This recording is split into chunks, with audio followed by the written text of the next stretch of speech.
நன்மையும் செல்வமும் நாளும் நல்குவே, திண்மையும் பாவமும் சிதைந்து தேயுமே, செண்மமும் மரணமும் இன்றி தீருமே இம்மையே ராமா என்ற 2 எழுத்தினால். கன்னியாகுமரி கம்பன் கழகத்தினுடைய துவக்க விழாவான இன்று அருமையானதொரு வாழ்த்துறை தலைமுறையை இங்கே அளித்து அமர்ந்திருக்கிறார்கள் சான்றோர் பெருமக்கள்.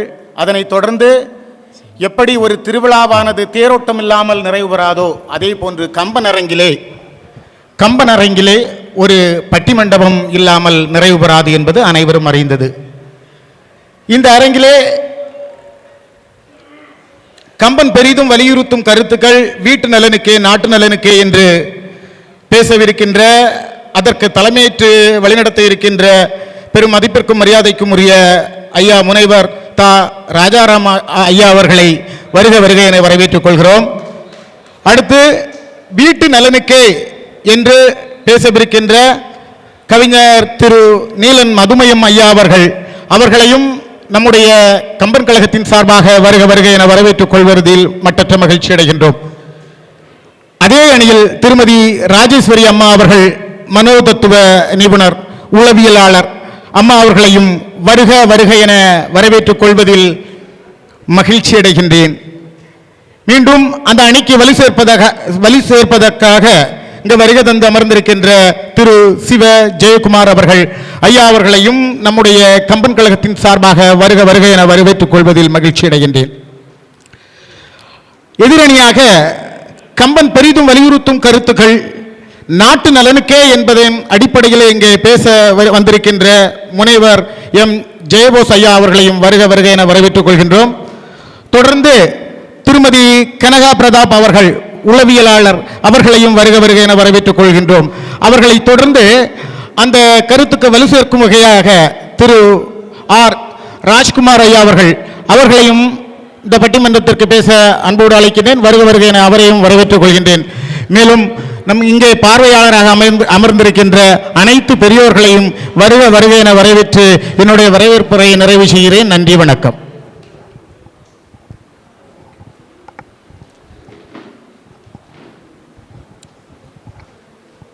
இந்த நாள் இனிய ஒரு திருநாள். கன்னியாகுமரி கம்பன் கழகம் தன்னுடைய முதல் அடியை எடுத்து வைக்கின்ற திருநாள். வணக்கத்துக்குரிய சுவாமிஜி அவர்கள் ஆசி வழங்கி இதை தொடங்கி வைத்திருக்கிறார்கள். முதலில் நான் சுவாமிஜியினுடைய பாதங்களை பணிவுடன் பணிந்து வணங்கி தொடங்குகிறேன். இங்கு வந்திருக்கிற அத்தனை பேருக்கும் என்னுடைய அன்பான வணக்கங்கள் உரியதாகட்டும். குறிப்பாக இந்த அரங்கை நமக்கு தந்து உதவி இருக்கக்கூடிய மரியாதைக்குரிய ராஜகோபால் அவர்களை கம்பன் கழகம் நன்றியுடன் வணக்கம் செலுத்துகிறது. மிக அருமையான வாழ்த்துரைகள். நம்முடைய மருத்துவர்கள் உடலுக்கு மருத்துவம் செய்வார்கள் என்று கருதியிருந்தோம். ஆனால் இன்று அவர்கள் கம்பனை புரிந்து மிக அற்புதமாக வாழ்த்துரை வழங்கினார்கள். முன்னால் உட்கார்ந்திருக்கிற மருத்துவர் சீனிவாச கண்ணன் அவர்களுக்கு நெஞ்சார்ந்த நன்றி. ஏனையோரையும் நாங்கள் அன்புடன் நன்றியை தெரிவித்துக் கொள்ளுகிறோம். பெரியோர்களே, இப்போது மணி 7:20. ஒன்றை முதலிலேயே உறுதியாக சொல்லிவிடுகிறோம். ஏனென்றால் இத்தனை பேர் இருக்கிறார்கள், எப்போது நிறைவு செய்கிறார்களோ என்ற ஒரு எண்ணத்தில் யாரும் இருக்கக்கூடாதல்லவா. சரியாக 8:45க்கு இந்த பட்டிமன்றம் நிறைவு பெறும். நான் ரொம்ப பணிவோடு சொல்லுகிறேன். நான் பேராசிரியர் சாலமன் பாப்பையா அவர்களுடைய மாணவன். எங்களுடைய குருநாதர் அவர்தான்.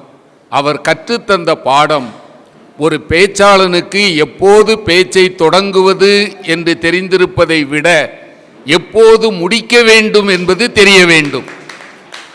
அதை பார்த்து தெரிந்து கொள். உனக்கு தெரிந்ததெல்லாம் சொல்வதற்குரிய மேடை அல்ல, ஒரு மேடை. முன்னால் இருக்கிறவருடைய முகக்குறிப்பை பார்த்து நீ பேசுவதற்கு கற்றுக்கொள்ள வேண்டும் என்று சொல்வார்.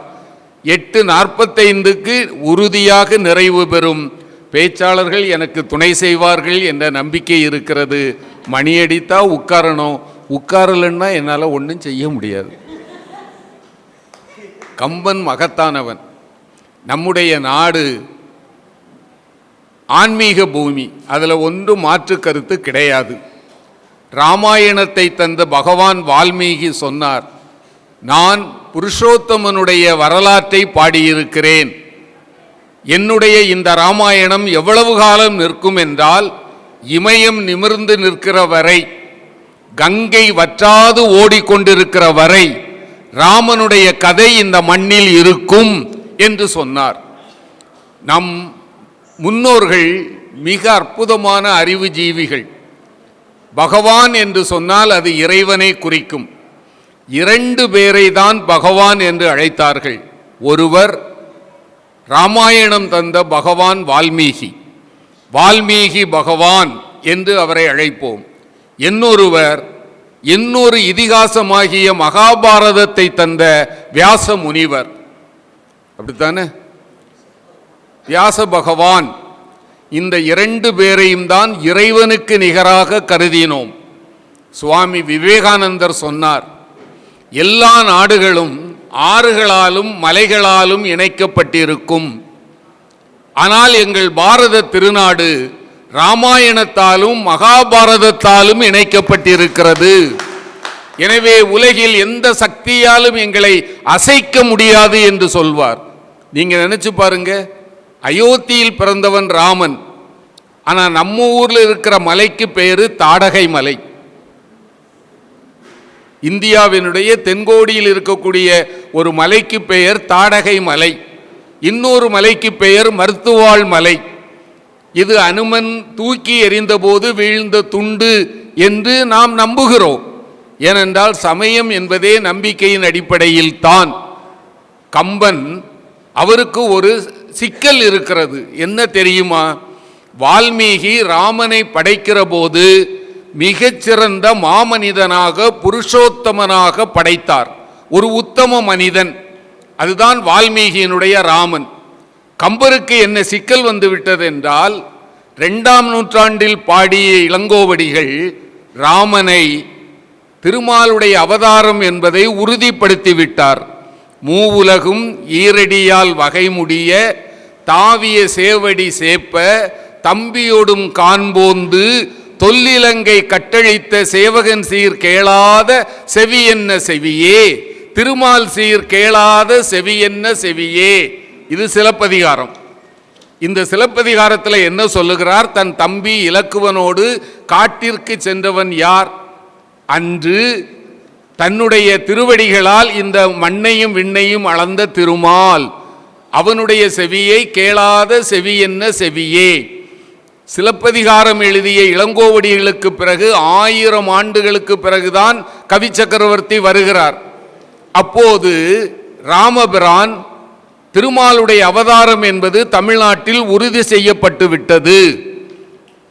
மண்ணுபுகழ் கோசலைதன் மணிவயிறு வாய்த்தவனே என்று ஆழ்வார் பாடுகிறார் என்றால் அவன் பரம்பொருள். ஆண்டாள் சொல்வார், சினத்தினால் தென்னிலங்கை கோமானை செற்ற மனத்துக்கு இனியான். திருமாலை பாடுகிற போது ஆண்டாள் பெருமாட்டி சொல்லுகிறாள், சினத்தினால் தென்னிலங்கை கோமானை செற்ற மனத்துக்கு இனியான். அப்போ ராமபிரான் தெய்வம் என்பது இந்த மண்ணில் உறுதி செய்யப்பட்டு விட்டது. இதை மீறுவதற்கு கம்பரால் முடியாது. ஆனால் கம்பர் ஒரு அற்புதமான பாதையை தேர்ந்தெடுக்கிறார். அவனை முழுமையான மனிதனாகத்தான் காட்டுகிறார். அவனிடத்தில் இருக்கிற தெய்வத்தன்மையையும் சுட்டி காட்டுவதற்கு அவர் மறந்துவிடவில்லை. இது மிக கடினமான ஒரு செயல். ஒரு படைப்பாளிக்கு அதில் வெற்றி கண்டவர் தான் கவி சக்கரவர்த்தி. அவர் 1000 ஆண்டுகள் தமிழனை தவமிருந்து பெற்ற பிள்ளை. ஒரு மகாகவி 1000 ஆண்டுகளுக்கு ஒரு முறைதான் தோன்றுவார். ஒரு சிலப்பதிகார இளங்கோவடிகளுக்கு பிறகு 1000 ஆண்டுகளுக்கு பிறகு தோன்றியவர் கம்பர், மகாகவி.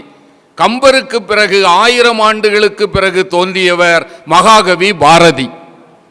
அதனால் ஒரு மகாகவி என்பதை எப்படி நிறுவுகிறார்? தம்பி அவர் எங்க கோலப்பதாசா அருமையாக சொன்னார், இது ஒரு சமயத்தவருக்கு உரியதல்ல, தயவு செய்து அப்படி கருதாதீர்கள், இது உலக மக்கள் அனைவருக்கும் பொதுவானது.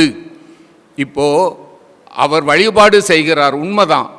6 காண்டங்களுக்கும் கடவுள் வாழ்த்து உண்டு, தனியாக வேறு யாருக்கும் பாடல்ல, ராமனுக்கு தான் பாடினார். அலங்கலில் தோன்றும் பொய்மை அரவண பூதமைந்தும் விளங்கிய விகாரப்பாட்டின் வேறுபாடு உற்ற வீக்கம் கலங்குவது எவரை கண்டால் அவரென்பர் கைவில் ஏந்தி இலங்கையில் பொருதாரன்றே மறைகளுக்கு இறுதியாவார். அன்று கையில் வில்லேந்தி இலங்கையில் போரிட்டு அரக்கர்களை அழித்தவர் வேறு யாரும் அல்ல, வேதநாயகன்தான். மறைகளுக்கு இறுதியாவார், அதில் மாற்று கருத்து கிடையாது. ஆனால் உள்ள வைத்திருக்கிற கருத்துக்களை பாருங்க. வாலியினுடைய மார்பில் அம்பு பாய்கிறது. வாலி முதல்ல கடுமையாக ராமன் யாரென்று புரியாமல் பேசுகிறான். அப்புறம் அவன் சொல்லுகிறான், உடம்பிலிருந்து இரத்தம் வெளியே போன பிறகு சொல்லுகிறான், நீ சாதாரண அம்பை ஏவவில்லை, உன்னுடைய அம்பு என் மார்பில் எய்த பிறகுதான் எனக்கு அறிவு வந்தது, இதுவரை நான் அறிவு வயப்படவில்லை. நீ அம்பை என் மார்பில் செலுத்தி என் உயிரை எடுக்கவில்லை, எனக்கு அறிவை தந்தாய். ஏவுகூர் வாளியால் எய்து நாய் அடியேன் ஆவிவோம் வேலைவாய் அறிவு தந்து அருளினாய். அதுக்கு அடுத்த 2 வரிகளில் தான் கம்பர் கவி சக்கரவர்த்தி என்பதை நிறுவுகிறார். மூவர் நீ, முதல்வன் நீ, மற்றும் நீ சொல்லலாம். மூவர் நீ, முதல்வன் நீ, மற்றும் நீ, எல்லாம் நீ தான். அடுத்தாப்புல சொன்னான் பாருங்க, நீ யார் தெரியுமா? பாவம் என்று ஒன்று இருந்தால் அதுவும் நீ. பாவம் நீ, தர்மம் நீ. தர்மம்னு அவனை சொல்லலாம். பாவம் நீ, தர்மம் நீ. பகை என்ற ஒன்று இருக்குமானால் அதுவும் நீ தான் ஐயா. பாவம் நீ, தர்மம் நீ, பகையும் நீ, உறவும் நீ. எனக்கு அம்மையே அப்பா ஒப்பிலாமணியே என்று பாடியிருக்கிறாங்க. இறைவனே அம்மையாக, அப்பனாக, அன்புடைய மாமனாக, மாமியாக, ஒன்பொருளாக எல்லாம் அவனாக பாடியது உண்டு. ஆனால் கம்பர் ஒருவர்தான் சொன்னார், நீ யார் தெரியுமா? பாவம் என்ற ஒன்று இந்த உலகில் இருக்குமானால் அந்த பாவமும் நீதான். உனக்கு அப்பாற்பட்டு எதுவும் இல்லை. பாவம் நீ, தர்மம் நீ, பகையும் நீ. அப்படி பார்த்தா ராவணனும் ராமனுடைய அம்சம்தான். இதை சொல்வதற்கு எவ்வளவு பெரிய ஞானம் இருந்தால் இதை சொல்ல முடியும்னு நினச்சி பாருங்க.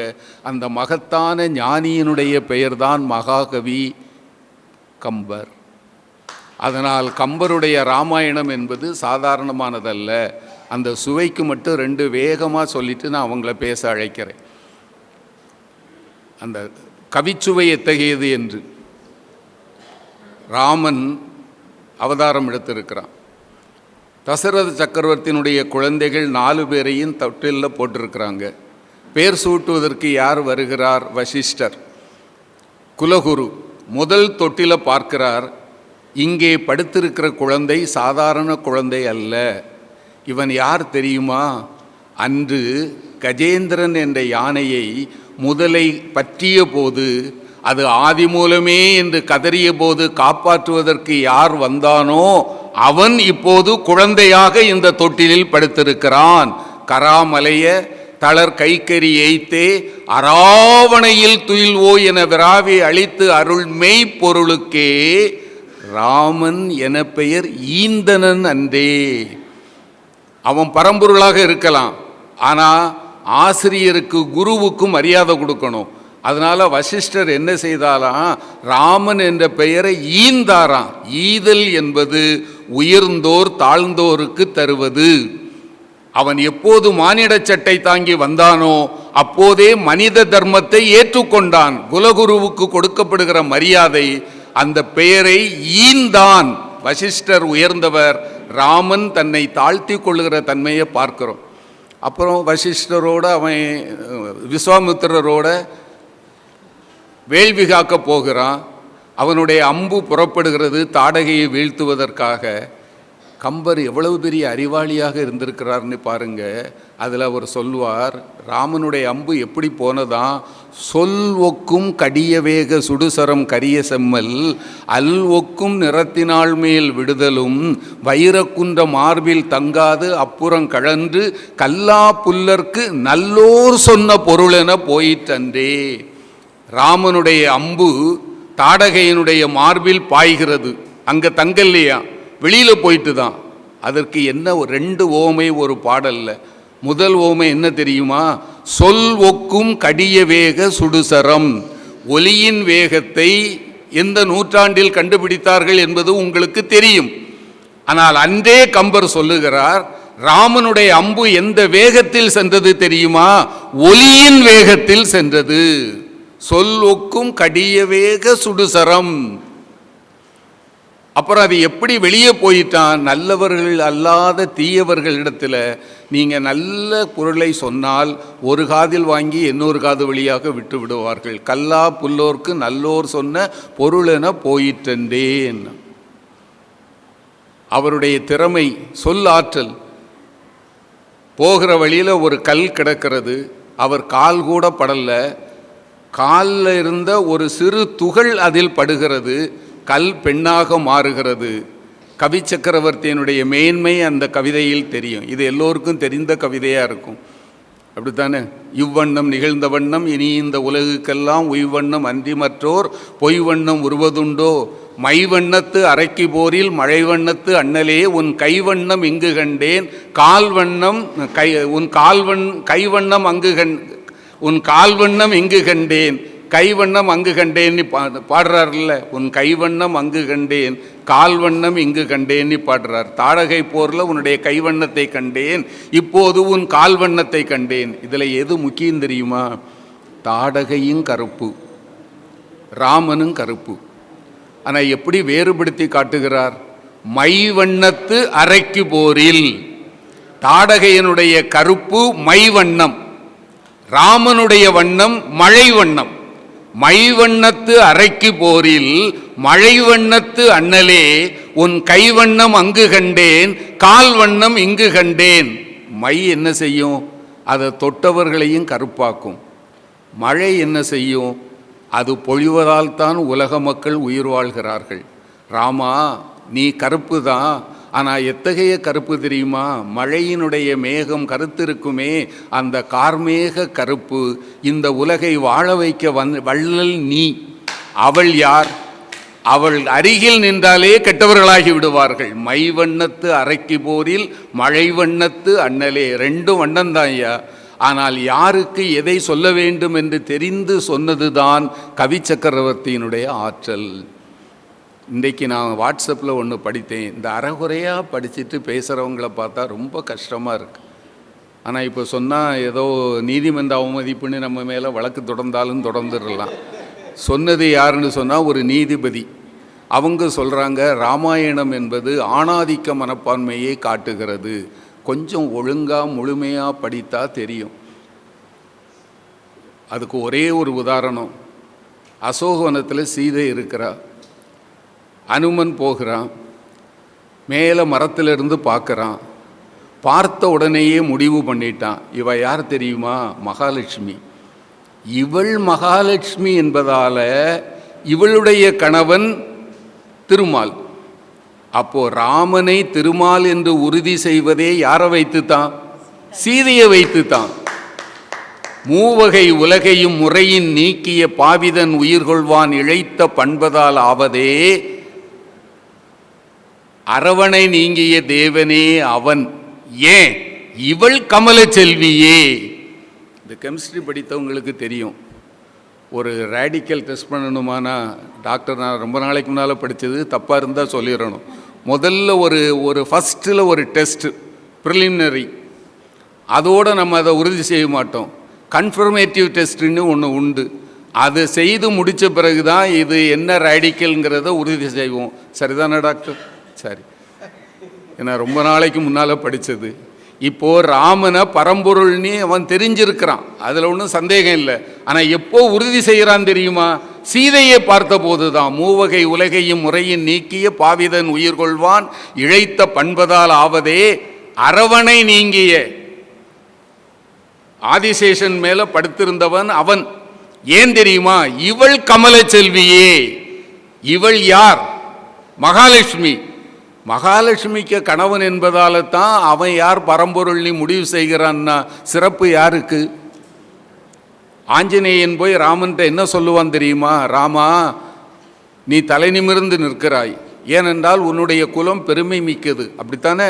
நீ சூரிய குலத்தவன், உன்னுடைய குலத்தில் தான் ஒரு ரகு உதித்தான், அதனால தான் நீ ரகுராமனாக ரகுநாதனாக ஆனாய். உன் வம்சம் ரகுவம்சம். இங்கு ரகு தோன்றினான், மாந்தாதா தோன்றினான், திலீபன் தோன்றினான், உனக்கு முன்னால் தசரத சக்கரவர்த்தி வாய்மையும் மரபும் காத்த வள்ளல் தோன்றினார். இது எல்லாம் உன் குலப்பெருமை நினைக்கிறியா? இல்லப்பா. உனக்கு எப்போது பெருமை வந்தது உன் குலத்துக்கு தெரியுமா? என்னுடைய தாய் சீதை இருக்கிறாள் அல்லவா, அவள் உன் கரத்தை பிடித்து உன்னுடைய அரண்மனையில் வலது கால் எடுத்து எப்போது வந்தாளோ அப்போதுதான் உன் குலம் பெருமை பெற்றது. சொன்னவன் யாரு? ஆஞ்சநேயன். உன்குலம் உன்னதாக்கி உயர்வுகள் ஒருத்திக்காய தன்குலம் தன்னதாக்கி தன்னை தனிமை செய்தான் வன்குலத்தை கூற்றுக்கு ஈந்து வானவர் குலத்தை வாழ்வித்து என் குலம் எனக்கும் தந்தாள் என் இனி செய்வது எம் ஆய். இவ்வளவும் செய்தாப்பா, உன் குலத்தை உனக்கு தந்ததே என் தாயிடா. அப்போ பெருமை யாருக்கு? எதையுமே பார்க்காம. அதில் இன்னொரு குற்றச்சாட்டு, பாரதம் ஒரு பெண்ணை அடிமைப்படுத்திய கதை அல்லவா? நான் பணிவாக சொல்கிறேன், திரௌபதியை அடிமைப்படுத்துவதுக்கு முன்னால் தருமன் தம்பிகளைத்தான் ஏன் அடிமைப்படுத்தினான்? ஏன் 4 பேரை அடிமைப்படுத்தியிருக்கிறானா? அதை பார்க்க மாட்டீங்களா? அவனே அடிமையாக்கிட்டான், அப்படித்தானே? அதுக்கு பிறகுதானே பாஞ்சாலியை அடிமையாக்கினான். அப்போ 5 பேர் அடிமையாக்குனது கண்ணுக்கு தெரியல, பாஞ்சாலியை அடிமையாக்கிட்டான். இது பெண்ணடிமைத்தனத்தை பேசுறதுன்னா இதை எங்கே போய் சொல்ல? நம்ம நாட்டில் உள்ள ஒரு பெரிய ஒரு குறைபாடு, பாரதி சொல்லுவார் இல்லையா, அணிசை காவியம் 1000 கற்பினும் ஆழ்ந்திருக்கும் கவியுளம் காண்கிறார். நீங்கள் கவிஞன் என்ன சொன்னான் என்கிறதை புரிந்து கொண்டு அதை அணுக வேண்டும். சும்மா மேற்பார்வை 20ஆம் நூற்றாண்டு பார்வை பார்க்கக்கூடாது. எனக்கு ஒரு அருமையான பேராசிரியர் இருந்தார், அற்புதமான பேச்சாளர், என்னுடைய குருநாதர்கள் அவர் ஒருவர். மேடையில் இருக்கும்போது அவரை நினைக்கணும், பேராசிரியர் பா நமச்சிவாயம். அவர் அருமையாக சொல்வார், ஔவையாருக்கு கவுன் போட்டு பார்க்கக்கூடாது இல்லையா? ஔவையாரா பாருங்க. இன்றைக்கு இருக்கக்கூடிய அளவுகோல்களை கொண்டுட்டு பார்க்காதீங்க, ஔவையாருக்கு கவுன் போட்டு பார்க்காதே என்பார். அதைத்தான் சொல்ல வேண்டி இருக்கிறது. இனிமேல் இந்த மாதிரி சொல்லிட்டு போனால் சொல்லிகிட்டே போகலாம். இப்போது பட்டிமன்றம் முறையாக தொடங்குகிறது. தலைப்பு, கம்பன் பெரிதும் வலியுறுத்தும் கருத்துக்கள் வீட்டு நலனுக்கே நாட்டு உயர்வுக்கே. அருமையான பேச்சாளர்கள். வீட்டு நலனுக்கே என்னுடைய அருமை தம்பி, பல 1000 மேடைகளை கண்டவர், தமிழக கம்பன் கழகங்களெல்லாம் தன்னுடைய சிம்மக்குரலால் முழங்கிய தீரர் திரு நீலம் மதுமையன் தலைமையேற்கிறார். அடுத்தாற்போன்று அன்பு மகள் திருமதி ராஜேஸ்வரி நெல்லையிலிருந்து வந்திருக்கிறார். அடுத்தாப்பில் இருக்கிறவர் எழுந்துகிற போது தயவு செய்து ஒரு நல்ல கைதட்டல் கொடுங்க. இந்த கம்பன் கழகத்தினுடைய எல்லா சிறப்புகளுக்கும் காரணம் தம்பி. அவர் எடுத்திருக்கிற இது சாதாரணமானதல்ல. நான் ஒரு பொம்மை தலைவர் தான், முதல்வர்னு சொல்லக்கூடாது, பொம்மை தலைவர் தான். உண்மைதான், அவர் தான் எல்லாம். அவருக்கு துணையாக இருந்தது என்னுடைய தம்பி ராஜகுமார். இந்த 2 பேரும் தான் இதனுடைய அச்சாணிகளாக செயல்பட்டவர்கள். அவர் இன்று வீட்டு நலனுக்கேன்னு பேசுகிறார், நாட்டு உயர்வுக்கே என்று பேசுவதற்கு அருமை தம்பி முனைவர் ஜெயபோஸ் சமீபத்தில் மனோன்மணியம் சுந்தரனார் யூனிவர்சிட்டியினுடைய அந்த அமைப்பில் அவர் என்னப்பா செனட் உறுப்பினராக தேர்ந்தெடுக்கப்பட்டிருக்கிறார் என்கிற நல்ல செய்தியை சொல்லுகிறோம். அவர் பள்ளியில் ஒரு விழாவே நடத்தினாங்க. சாதாரணமாக ஒரு ஆசிரியருக்கு சிறப்பு என்றால் இன்னொரு ஆசிரியரால் தாங்காது. ஆனால் பள்ளியே இவருக்கு விழா நடத்தியது என்பதை பார்த்தோம். அடுத்தாற்போன்று பேசுவதற்கு திருமதி கனகா பிரதாப் அவர்கள் வந்திருக்கிறார்கள். அவர்கள் பேச்சையும் நான் கேட்டிருக்கிறேன். தம்பி ராஜகுமார், இன்னைக்கு டிவி பார்த்தீங்களா? டிவியை மூடின பிறகு அவர் முகம் தெரியும். அந்த அளவுக்கு ரொம்ப அருமையான பேச்சாளர். எனக்கு மகிழ்ச்சி. இப்போது இந்த 6 பேரும் இருக்கிற போது இனி நான் அதிக நேரம் எடுக்கக்கூடாது. வீட்டு நலனுக்கே என்று பேச வருகிறவர் தம்பி நீலம் மதுமையன். இந்த அவையை அலங்கரித்து கொண்டிருக்கின்ற அனைத்து பேச்சாளர்களுக்கும் என்னுடைய வணக்கம். நான் இங்கு பேச்சாளர்களை தனிமைப்படுத்தவில்லை, எல்லோருமே பேச்சாளர்கள் தான். எனக்கு கண்ணு கட்டிய தூரம் வரை அனைவருமே சொற்பொழிவாளர்கள். தலைவர் அவர்களே, 9 நிமிஷம் கொடுத்துருக்காங்க. கொஞ்சம் தாராளமான தலைவர். நான் ஒரு 5 நிமிஷம் எதிர்பார்த்தேன். அவர்கள் அதிகப்படியாக ஒரு 5 நிமிடம் கொடுத்துருக்கிறார்கள். இப்போ நான் இனி அந்த 5 நிமிடத்திற்கு என்ன பேசலாம் என்று யோசிக்க வேண்டிய நிலைமை. கம்பன் பெரிதும் வலியுறுத்துவது வீட்டு நலனுக்குத்தான் என்று பேசுவதற்காக நான் வந்திருக்கிறேன். நிறைய கருத்துக்களை சொல்லியிருக்கிற கம்பன் வீடு பற்றியும் நாடு பற்றியும் வீட்டிற்கு தேவை பற்றியும் நாட்டிற்கு தேவை பற்றியும் சிந்தித்ததன் விளைவுதான் இந்த கம்பராமாயணத்தினுடைய கருத்துக்கள். கணவன் மனைவி உறவு எப்படி இருக்க வேண்டும், சகோதரர்களுடைய உறவு எப்படி இருக்க வேண்டும், நட்பு எப்படி இருக்க வேண்டும், குடும்பத்தின் ஒரு பகுதியான செய்நன்றி எப்படி இருக்க வேண்டும், எல்லாவற்றிற்கும் மேலாக இந்த குடும்பத்தின் உறவுகளை மேம்படுத்துகின்ற சம புத்தி எப்படி இருக்க வேண்டும். இவ்வளவுதான். ஒவ்வொன்றிற்கும் 1 நிமிடம் பேச இருக்கிறேன்.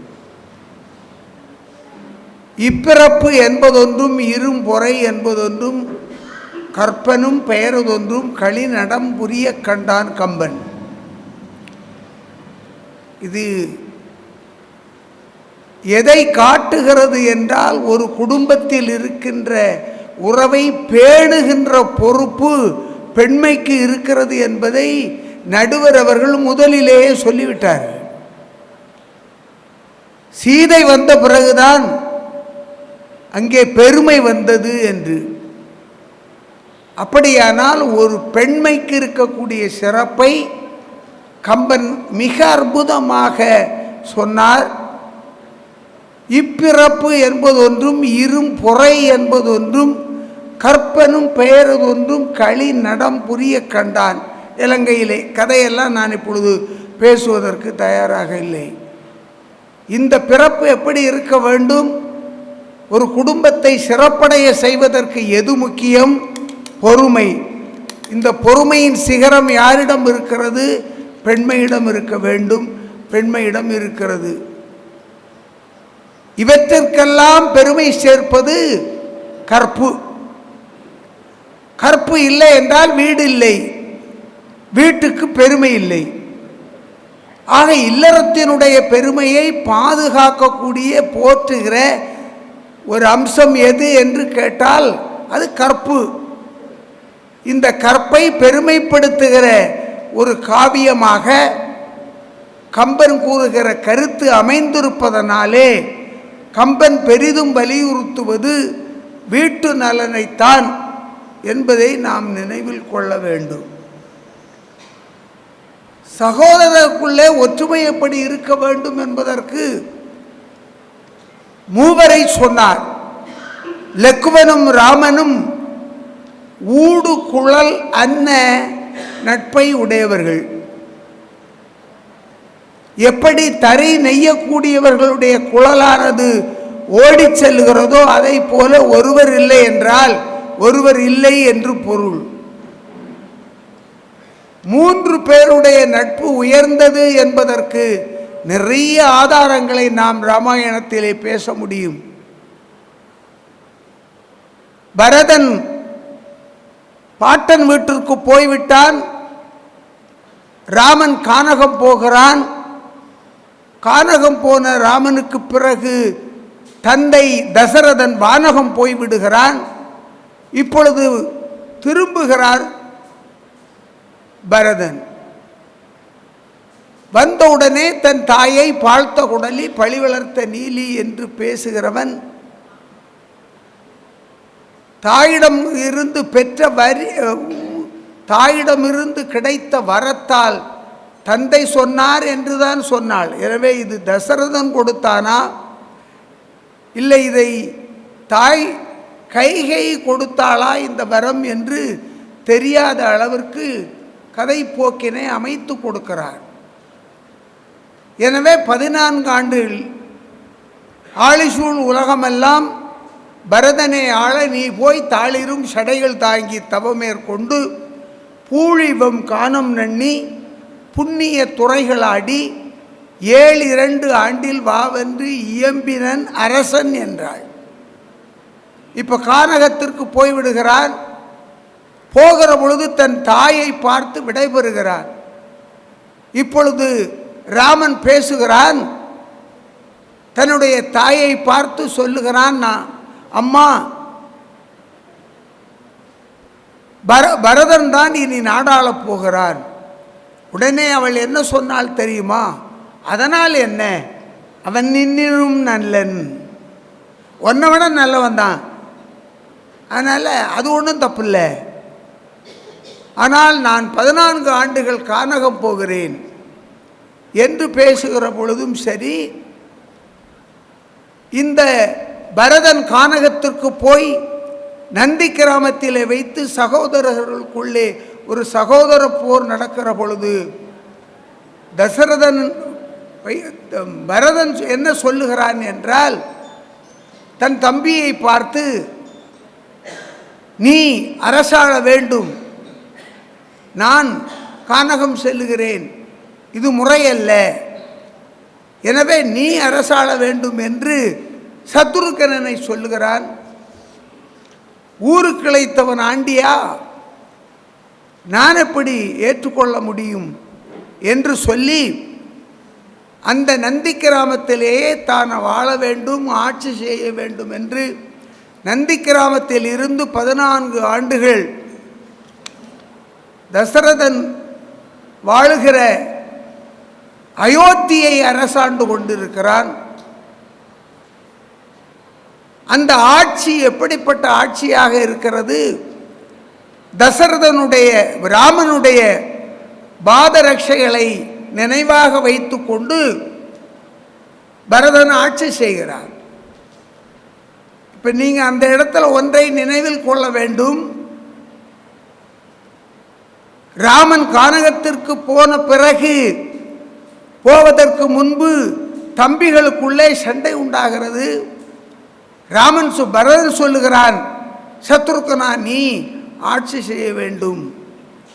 இல்லை இல்லை, நான் எப்படி ஆட்சி செய்ய முடியும்? இப்பொழுது ராமன் வருகிறான். வந்த ராமனிடம் பரதன் சொல்லுகிறான், தம்பி, நான் கானகம் செல்ல வேண்டிய கட்டாயம், என் தந்தை இட்ட கட்டளை இது, நான் இதை மீற முடியாது என்னும் பொழுது அவன் சொல்லுகிறான், எனக்கு நீ தந்தை, ஏனென்றால் தந்தை இப்பொழுது காலமாகிவிட்டார் என்று ஒருவருக்கொருவர் உரையாடல் நீண்டு கொண்டிருக்கிற பொழுது அவர்கள் சகோதரர்கள் ஆட்சி பொறுப்பை பகிர்ந்து கொள்ளுகிற இந்த தேசத்தில் ஆட்சி பொறுப்பு வேண்டாம் என்று சொல்லுகிற நிகழ்ச்சியாக இது அமைந்திருக்கிறது. ஒரு குடும்பம், ஒரு வீடு சிறக்க வேண்டுமானால் அந்த வீட்டுக்குள்ளே, அந்த வீட்டு மாந்தர்களுக்குள்ளே நட்பு இருக்க வேண்டும்.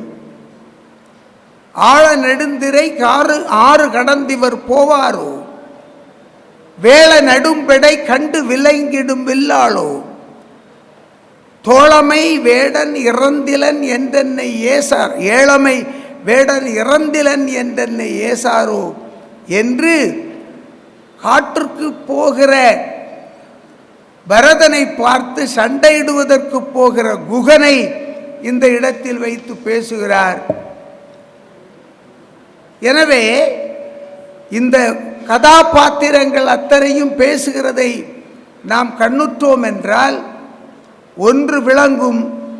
ஒரு வீடானது சிறக்க வேண்டுமானால் அந்த வீட்டிற்குள்ளே இருக்கிற மாந்தர்கள் அதற்குரிய தன்மையோடு வாழ வேண்டும்.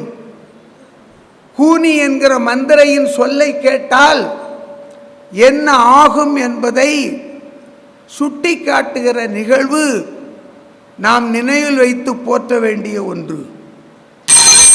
ஆக இவற்றில் இருந்தெல்லாம் ஒரு வீடு சிறக்க வேண்டுமானால் மனநிலையில் மாற்றம் வேண்டும். மெய்த்திருப்பதம் ஏவென்ற போதும் இத்திரு துறந்து ஏகென்ற போதும் சித்திரத்து அலர்ந்த செந்தாமரை வென்றதம்மா என்று ராமனை போற்றி பாராட்டுவதைப் போல ஒவ்வொரு வீட்டிற்குள்ளும் இருக்கக்கூடிய ஒவ்வொருவரையும் பாராட்டும்படியான வாழ்க்கை வாழ்வார்கள் என்றால் வீடு நன்றாக இருக்கும்.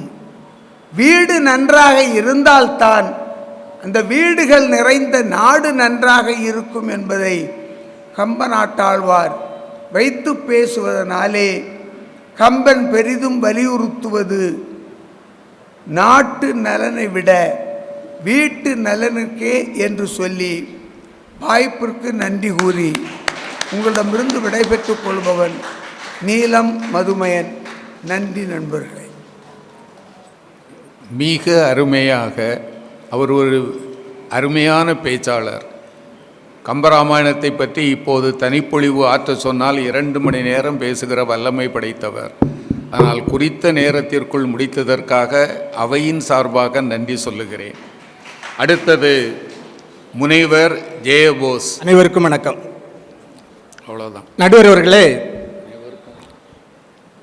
ஒரு அரசாட்சி எப்படி நடத்த வேண்டும் என்பதை கம்பன் சொல்லுகிறான். எய்யன எழுவகை எங்கும் இன்மையால் மெய்பெறா தின ஒரு முழவு தோழினான். தசரதனுக்கு எதிரிகள் யாருமே கிடையாது. அதனால் அவன் தினவெடுத்த தோளை உடையவனாக இருக்கிறான். வையகம் முழுவதும் வறிஞன் ஓம்பும் ஓர் செய் என காத்து இனிது அரசு செய்கின்றான். ஒரு அரசாட்சியை எப்படி செய்ய வேண்டும் என்பதற்கு கம்பன் தசரதன் மூலமாக விடை சொல்லுகிறான். ஒரு ஏழை விவசாயிக்கு ஒரு சிறிய நிலம் இருக்கும். அந்த சிறிய நிலத்தை அந்த விவசாயி எப்படி கண்ணும் கருத்துமாக காப்பானோ அப்படி இந்த வையகத்தை தசரதன் காக்கிறான் என்று கம்பன் சொல்லுகிறான். ஒரு அரசன் என்பவன் நாட்டை எப்படி ஆள வேண்டும் என்பதற்கு உதாரணமாக இதை நான் இந்த சபையில் நான் முன்வைக்கிறேன். நீதிபதி அவர்களே, தசரதனுக்கு எல்லாம் இருந்தது. நாடு இருந்தது, நகரம் இருந்தது. ஆனால் அவன் மனத்தில் ஒரு குறை இருந்தது. என்ன குறை என்றால் குழந்தை இல்லாத குறை. இப்போது அவர்கள் என்ன சொல்லுவார்கள்? குழந்தை இல்லை என்பது வீட்டு நலன்தானே என்று சொல்லுவார்கள். ஆனால் அந்த தசரதன் எதற்காக குழந்தை வேண்டும் என்று கேட்டான் என்றால் தனக்கு நீர்க்கடன் செய்வதற்காக வேண்டும் என்று அவன் கேட்கவில்லை. தனக்கு பிறகு இந்த நாட்டை ஆள்வதற்கு யாரும் இல்லை, அதனால் ஒரு குழந்தை வேண்டும் என்று கேட்டான். தசரதனிடத்திலே அவன் தன்னுடைய குறையை சொல்லுகிறான். 60,000 ஆண்டும் ஆண்டுற உருவகை ஒடுக்கி இவ்வுலகை ஓம்பினேன், பிரிதொரு குறையிலே என் பின் வையகம் மறுகுறும் என்பதோர் மறுக்கம் உண்டு என்றான். எனக்கு பின்னால் இந்த தேசத்தை இந்த நாட்டை ஆள்வதற்கு யாரும் இல்லை, அதனால்தான் நான் வருந்துகிறேன் என்று சொன்னான்.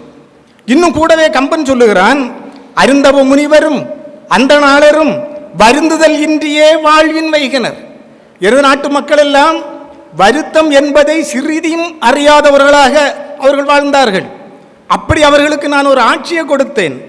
ஆனால் எனது காலத்திற்கு பிறகு இரும் துயர் உழக்குவர் என்பின், எனக்கு பிறகு அவர்கள் துயரடைவார்கள், அவர்கள் கஷ்டங்கள் அடையலாம், அல்லது நஷ்டங்கள் அடையலாம், அல்லது துன்பங்கள் அடையலாம் என்கிற அரும் துயர் வருத்தும் என் அகத்தை என்றான். என் உள்ளத்திற்குள் அந்த வருத்தம் இருந்து கொண்டே இருக்கிறது, இதற்கு என்ன செய்வது என்று தசரதன் கேட்கிறான். அப்போது ரிஷிசிருங்கரை சொல்லுகிறார்கள், அவர் போனால் மழை பெய்யும் என்று சொல்லுகிறார்கள். ரிஷிசிருங்கர் வந்து அந்த ரிஷிசிருங்கருக்கு கம்பன் கலைக்கோட்டு முனிவன் என்று சொல்லுகிறான். அந்த கலைக்கோட்டு முனிவனை இங்கு கொண்டு வந்தால் அவர் ஒரு யாகம் நடத்துவார், அந்த யாகத்தின் பலனாக குழந்தை பேர் கிடைக்கும்.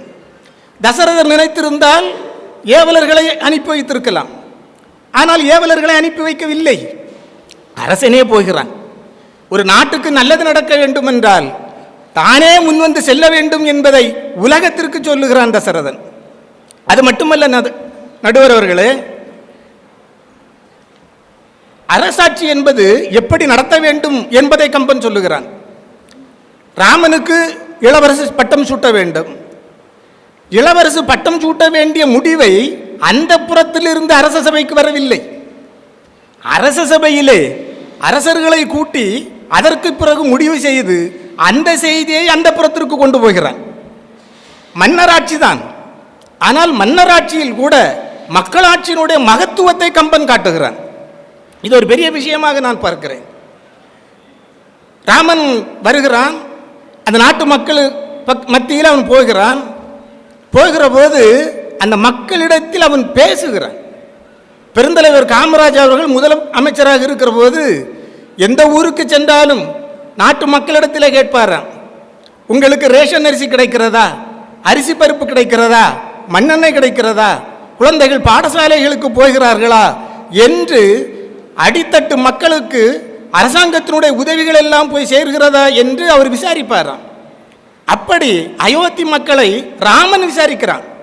அதை கம்பன் சொல்லுகிறான், எதிர்வரும் அவர்களை எமையுடைய இறைவன் முதிர்தரு கருணையின் முகமலர் ஒளிர.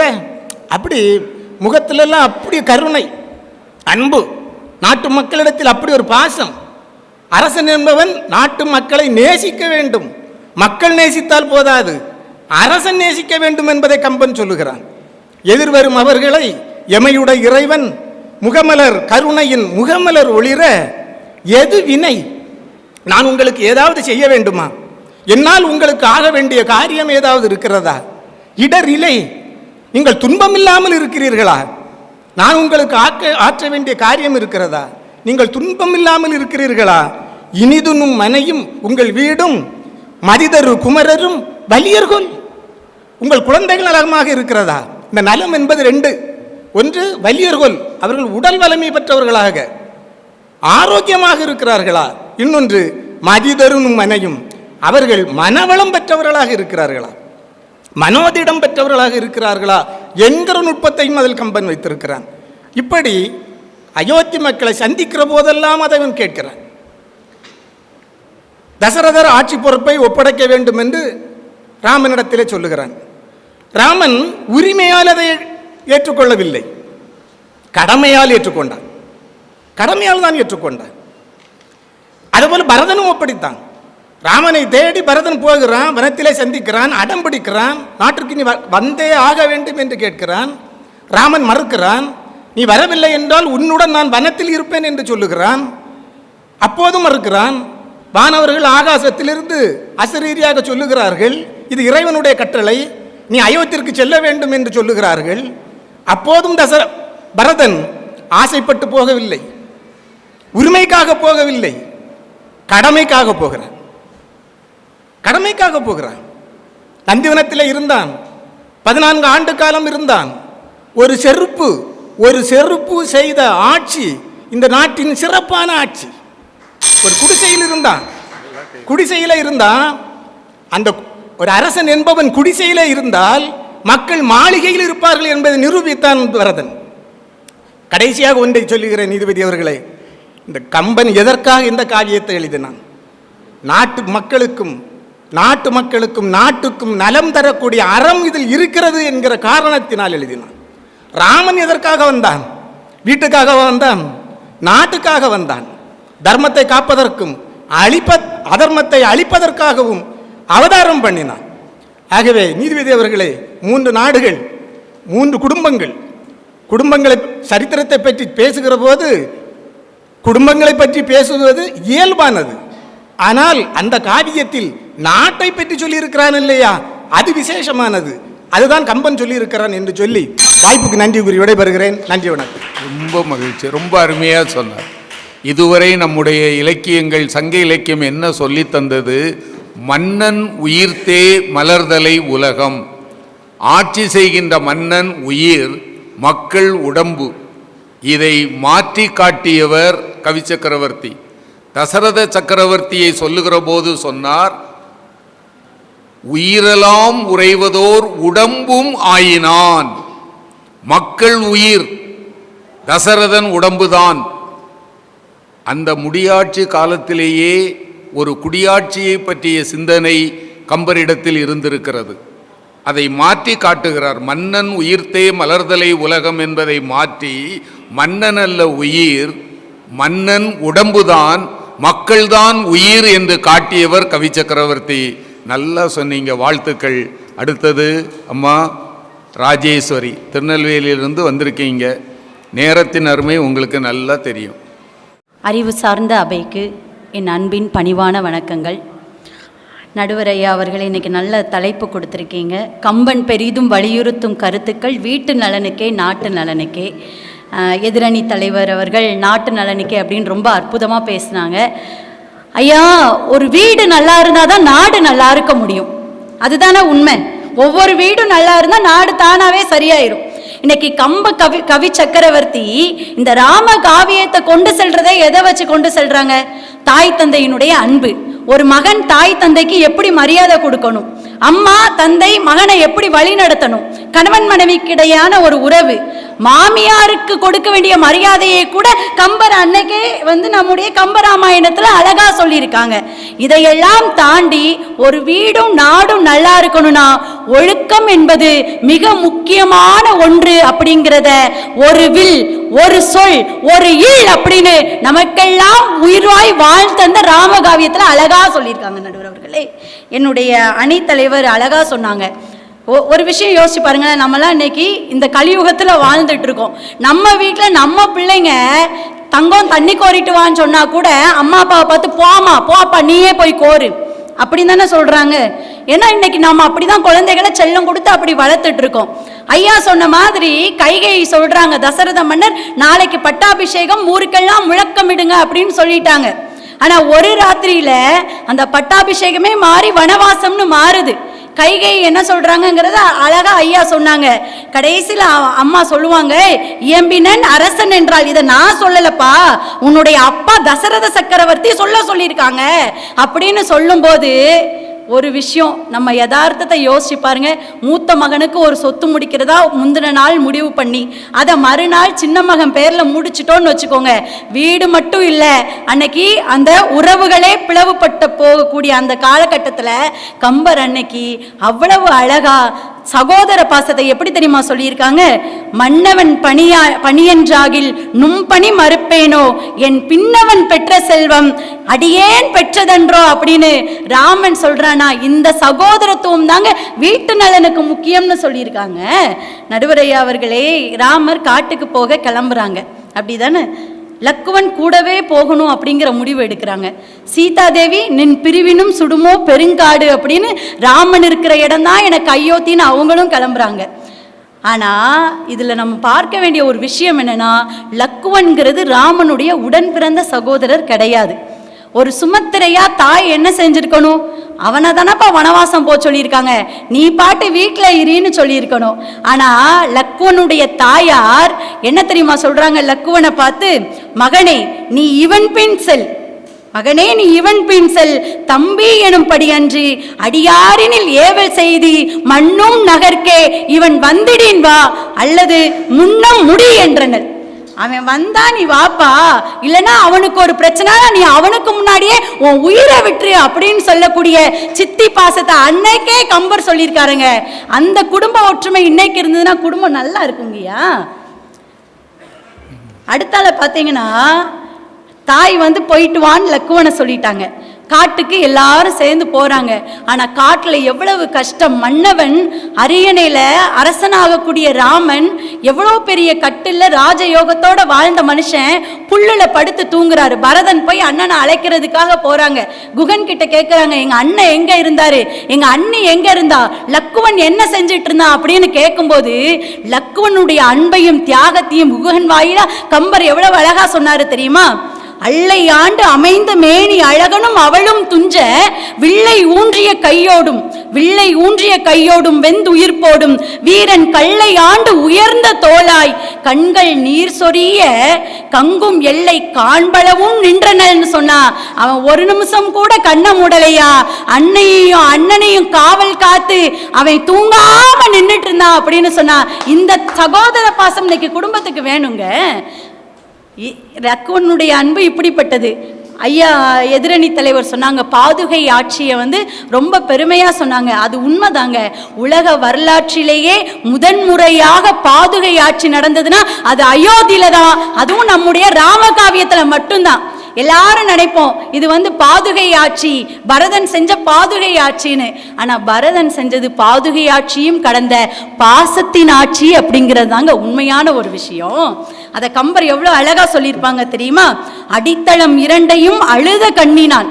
அப்படி கண்கள் கலங்க அவனுடைய பாத செருப்புகளை எடுத்து முடித்தளம் என்ன முறையில் சூடினான். அவன் கிரீடமா அண்ணனுடைய செருப்பை நினைச்சு சூடினானா. இப்படிப்பட்ட சகோதர பாசம் தாங்க இன்னைக்கு வீட்டு நலனுக்கு வேணும் அப்படின்னு சொல்லிட்டு கம்பர் அன்னைக்கே நம்மளுக்கு வழி நடத்தியிருக்காங்க. ஐயா இது கூட பரவாயில்லை. ஹனுமன் நம்முடைய அசோகவனத்துல போய் சீதா தேவியை பார்த்து அழைச்சிட்டு வர்றதுக்காக போறாங்க. ராமன் தந்த கணையாளிய சீதை தேவி கையில கொடுத்துட்டு, எம்மா நீ வாங்க, நான் உங்களை என்னுடைய தோள்கள்ல அமர்த்தி அப்பால் கொண்டு போயிடுறேன் அப்படின்னு சொல்லும் போது சீதா தேவி என்ன செஞ்சிருக்கலாம்? ரொம்ப ஈஸியா வந்திருக்கலாம்ல. இது என்ன விஷயம்னா, கணவனுடைய பெருமைகளை அன்று மட்டுமல்ல இன்றளவும் மனைவிமார்கள் மதித்து போற்றணும் அப்படிங்கிறத அன்னைக்கே கம்பர் அழகா சொன்னாரு. எல்லை நீத்த உலகங்கள் யாவும் என் சொல்லினால் சுடுவேன், அது தூயவன் வில்லின் ஆற்றற்கு மாசு என்று வீசினேன் அப்படின்னு சொன்னா. அந்த பதிபக்தி இன்னைக்கு குடும்பத்துல இருந்தா இன்னைக்கு வாழ்க்கையில பிரச்சனைங்கிறதே இருக்கவே இருக்காதுங்க. அதாவது சீதை பொன்மான் கேட்குறாங்க. அப்போ மாரீசன் மாய வடிவில் வந்திருக்காங்க அப்படின்னு லக்குவன் ராமனுக்கு சொல்லுவாங்க, அண்ணன் இது ஏதோ ஒரு பொய்யான ஒரு விஷயமா இருக்கு, நீ போகாத அப்படின்னு. ஆனால் ராமன் போய் தேடுவாங்க. அப்போ அவன் மாரீசன் அரக்க உருக்கொண்டு வீழும் போது ராமன் என்ன நினைக்கிறாரு? என் தம்பி சொன்னது தப்பு கிடையாது, அது சரி. அதாவது பெரியோர்கள் சிறியோர்கள் சொல்றது சரியாயிருந்தா கூட அதை ஏற்றுக்கொள்ளக்கூடிய மனோபாவம் வேணும் அப்படிங்கிறத அன்னைக்கே கம்பராமாயணத்தில் அழகா சொன்னாங்க. வெய்யவன் தன் உருவோடு வீழ்தலும் செய்யது அன்று என செப்பிய தம்பியை ஐயன் வல்லன் என் ஆருயிர் வல்லன் நான் உய்ய வந்தவன் சொன்னா. இன்னைக்கு இந்த ஒற்றுமைகள் எல்லாம் நம்ம குடும்பத்துல இருந்தா வீடு நல்லா இருக்கும். வீடு நல்லா இருந்தாலே நம்முடைய நாடு நல்லா இருக்கும் என்று நல்ல வாய்ப்பிற்கு நன்றி கூறி விடைபெறுகிறேன். நன்றி, வணக்கம். என்ன பதில் சொன்னார்? மின்னொளிர் காணமின்றே போகின்றேன் விடையும் கொண்டேன். கைகையினுடைய பார்வையில் எது பூளி வெங்கானமாக இருந்ததோ அது ராமபிரானுடைய பார்வையில் மின்னொளிர் காணமாக இருந்தது என்றால் எந்த இடமோ அந்த இடத்தை சொர்க்கமாக்குவது உங்களுடைய மனம்தான் என்பதை கவி சக்கரவர்த்தி என்ன நுட்பமாக காட்டியிருக்கிறார். சுமித்திரையை பற்றி சொன்னது அற்புதமான கருத்துமா, அருமையான பாடல், நல்லா எடுத்து சொன்னீங்க. அந்த இடத்துல கவி சக்கரவர்த்தியோடைய ஒரு முத்திரை இருக்கு பார்த்தீங்களா? மன்னும் நகர்க்கே இவன் வந்திடில் வா அல்லது முன்னம் முடி. ராமன் வந்தா வா, அவனுக்கு முன்னால இல்லைன்னா செத்துப்போ என்றனள் பால் முலை சோர நின்றாள். தாயினுடைய அமுதம் என்பது மிக புனிதமானது. அது குழந்தை பிறக்கிற போது சுரப்பது. நாமெல்லாம் அதை உண்டு வந்தவர்கள் தானே. ஆனால் இலக்குவனை முன்னம் முடி என்று சொன்னபோது அவனை ஈண்டெடுத்த போது எந்த நிலையில் இருந்தாலோ அந்த நிலைக்கு சுமித்திரை போயிருக்கிறாள் என்பதை காட்டுவதற்காக பால் முலை சோர நின்றாள் என்று சொல்லுவது கவி சக்கரவர்த்திக்கு மட்டுமே சாத்தியம். வாங்கம்மா. தமிழ் அவைக்கு என்னுடைய பணிவான மாலை வணக்கங்கள். நடுவர் ஐயா சொன்ன மாதிரி தமிழன்னை ஒரு 1000 வருடங்களுக்கு ஒரு முறை ஒரு மகாகவியை உருவாக்குவார் அப்படின்னு சொன்னாங்க. அந்த மகாகவி கம்பனை உருவாக்கி அவன் வாழ்ந்த காலத்தில் நாட்டு நடப்பு எப்படி இருந்தது, அரசர் எப்படி இருந்தார், அமைச்சர் எப்படி இருந்தாங்க, இதையெல்லாம் அவனுடைய உள்ளத்தில் உணர்ச்சிகளை கருத்துக்களை உருவாக்கி கம்ப காவியத்தை படைக்க ஆசைப்படுகிறாள் தமிழன்னை. அந்த கண்ணோட்டத்தில் நம்ம பார்க்கலாம்.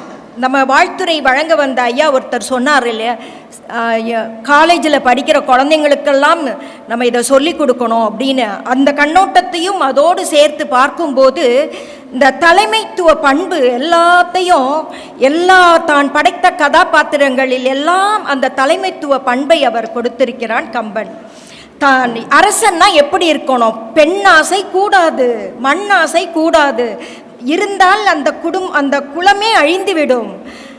ஒழுக்கம் இருக்கணும் மக்கள் கிட்ட, ஒழுக்கம் தவறினால் அந்த குடி அழியும் அப்படிங்கிறத எல்லாம், அந்த கருத்துக்களை எல்லாம் தன்னுடைய சொற்களில் ஏற்றுகிறான். சொல்லில் கருத்து ஏற்றினால் அது சூத்திரம், கம்ப சூத்திரமாக நமக்கு தருகின்றான் கம்பன். எதிரணியில் சொன்னாங்க சகோதரத்துவம் பற்றி அழகா சொன்னாங்க. அதுல இன்னும் இருக்குல்ல, கம்பன் ராமனுக்கு யாரையெல்லாம் சகோதரனா ஏத்துக்கிட்டாரு. வேடர் குலத்தின் தலைவன் குகனை, குரங்கினத்தை சேர்ந்த சுக்ரீவனை, அரக்கர் இனத்தை சேர்ந்த விபூஷணனையும் தன்னுடைய சகோதரனாக ஏத்துக்கிட்டார். பார்த்தீங்களா, உலகளாவிய ஒரு சகோதரத்துவம்ங்கிற ஒரு பெரிய தலைமை பண்பு ராமன் கதாபாத்திரத்திலே வைத்து நமக்கு கம்பன் காட்டுகிறான். இதற்கெல்லாம் ஆணிவேர் என்ன தெரியுமா, அந்த குழந்தையை வளர்க்கும் போது குலகுரு அவருக்கு அட்வைஸ் பண்றாங்கல்ல, இல்ல அதையும் சொல்றாரு பாருங்க. குழந்தைங்களுக்கு பெற்றோர் சொல்லி கொடுக்கறது மட்டும் பத்தாது, குலகுருவும் அவனுக்கு உரி ஏத்தணும். ராமனுக்கு சொல்றார், ராமனுக்கு முடிசூட்ட ஆசைப்பட்டவுடன் குலகுருவை கூப்பிட்டு அவனுக்கு நல்ல உரைகளை நீ சொல்லி கொடுன்னு அப்பா சொல்றாரு. ராமனுக்கு அவர் சொல்றாரு, குலகுரு என்ன சொல்றாரு, நாட்டு அரசன் எப்படி இருக்கணும், ஐம்புலன்களை அடக்கி நாட்டுக்கு தேவையான பொருள் சேர்த்து நடுவு நிலைமையோடு அரசாட்சி செய்யணுமா. அழகா ஒரே ஒரு பாடல் பாருங்க. கோளும் ஐம்பொறியும் குறைய பொருள் நாளும் கண்டு நடுக்குறு நோன்மையின் ஆளும் அவரசே அரசு. அந்த அரசு வாளினுடைய நுனியில் தவம் செய்கிற மாதிரியாங்க, அது லேசுப்பட்ட காரியம் இல்லை. அப்படிப்பட்ட அரசாட்சியை ஒரு அரசன் கொடுக்கணும்னு அவருடைய ராமனுடைய குலகுரு அந்த குழந்தைக்கு சொல்லி கொடுக்கிறாரு. இப்படிப்பட்ட அந்த அரசன் ஆட்சி செய்கின்ற நாடு எப்படி இருக்கும், எப்படி வளமா இருக்கும்னு ஒரு பாடல்ல நமக்கு சொல்லி கொடுக்குறாங்க. நாட்டில் விளைகின்ற விளைச்சல் எல்லாம் தனக்கு போக மிச்சத்தை எல்லாம் கப்பல்ல ஏற்றி வெளிநாடுகளுக்கு வணிகம் செய்கிறாங்க.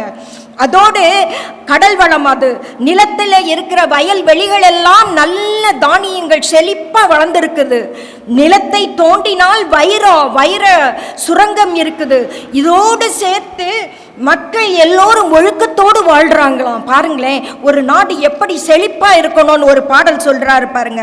களம் சுரக்கும் நிதியம் கணக்கிலா, நிலம் சுரக்கும் நிறைவளம் நல்மணி, பிலம் சுரக்கும் பெருதற்கு அறிய தம் குலம் சுரக்கும் ஒழுக்கம் குடிக்கலாம்னு சொல்லி கொடுக்கிறாரு. இப்படிப்பட்ட நாட்டில் வாழ்ற மக்கள் எப்படி வாழ்வாங்கிறதே நமக்கு சொல்றாரு பாருங்க. அங்க வறுமையே இல்லை, எல்லா தானியமும் நல்லா வளர்ந்து செழிப்பா இருக்கு நாடு. அங்க வறுமை இல்லை. வறுமை இருந்தாதானே தானம் கேட்கணும், தானம் கேட்டால் தானே தானம் கொடுக்கிறவர் வரணும். அங்க ஈகை அந்த குணமெல்லாம் தெரியாது. அங்கே போய் பேசுறவங்க இல்லை. கம்பன் கண்ட தேசம் கனவு தேசத்துல பாருங்க, போய் பேசுறவன் இல்லை. அதனால அங்கே அங்கே அங்கே உண்மை என்ற வார்த்தைக்கு பொருள் இல்லை. அங்கே பகைமை இல்லை, அதனால அங்க துணிவு தேவையில்லை. தொல்காப்பியர் ஒரு இடத்துல சொல்லுவார் பாருங்க, கல்வி, தருக்கன், இசைமை, கொடை, இந்த 4 வேணும் நாட்டுக்கு அப்படின்னு சொல்லுவாரு. அந்த 4ஐயும் இல்லை இல்லை இல்லைன்னு சொல்லி இந்த 4ஐயும் நம்ம நாட்டுக்குள்ளார கொண்டு வந்து சொல்றார் கம்பர் பாருங்க. வன்மை இல்லை ஒரு வறுமையின்மையால், திண்மை இல்லை ஒரு செருணர் இன்மையால், உண்மை இல்லை பொய்யுரை இல்லாமையால் வெண்மை இல்லை பல் கேள்வி மேவலால். எல்லாரும் அறிவுடையவர்களாக இருந்தாங்க, அதனால அங்க அறியாமை இல்லை. இப்படிப்பட்ட ஒரு நாட்டினுடைய மன்னனுடைய வெண்குற்றை குடையின் கீழே மக்கள் வாழும்போது அவங்களுக்கு சந்திரனுடைய நிழல் கூட தேவையில்லைன்னு கம்பன் தன்னுடைய சூத்திரத்திலே சொல்லுகின்றான். நாட்டினுடைய நலனுக்கு தேவையான கருத்துக்களை தன்னுடைய ராம காவியத்தின் முழுக்க நமக்கு கொடுக்கிறார் பாருங்க. இதுல நடுவர் அவர்கள் சொன்னது போல மன்னன் உயிர்த்தே மறுதலை உலகம்னு மற்ற தமிழ் இலக்கியங்கள் சொன்னதை மாத்தி காட்டினார்ல ஐயா, அழகா சொன்னாரு. மக்கள் எல்லாரும் உயிர், மன்னன் உடல், இந்த உடல் இந்த உயிரை எல்லாம் பாதுகாக்க வேண்டும்.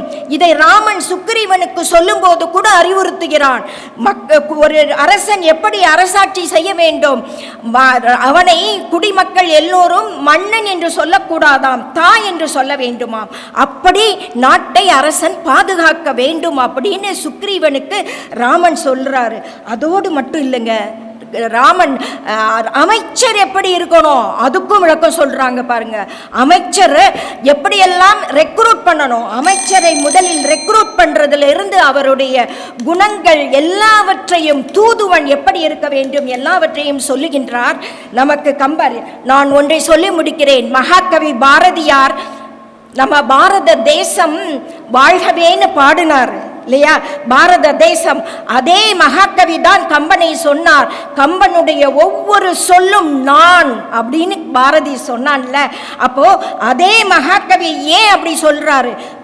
கம்பனில் முழுசும் நிறைய கருத்துக்கள் நாட்டின் நலனுக்கே இருந்ததால் தான் பாரத தேசம் என்று சொன்ன பாரதி அவனுடைய ஒவ்வொரு சொல்லும் நான் என்று சொல்லி பெருமைப்பட்டான் என்ற கருத்தை முன்வைத்து வாய்ப்புக்கு நன்றி கூறி விடைபெறுகிறேன். நன்றி, வணக்கம். ரொம்ப அருமைம்மா, அருமையா சொன்னீங்க. வாங்க, கம்பன் கழக செயலர் இப்போது தன் அணிக்கு வாதிட வருகிறார். ஒரு நல்ல கைத்தட்டல் அவருடைய பணிக்காக.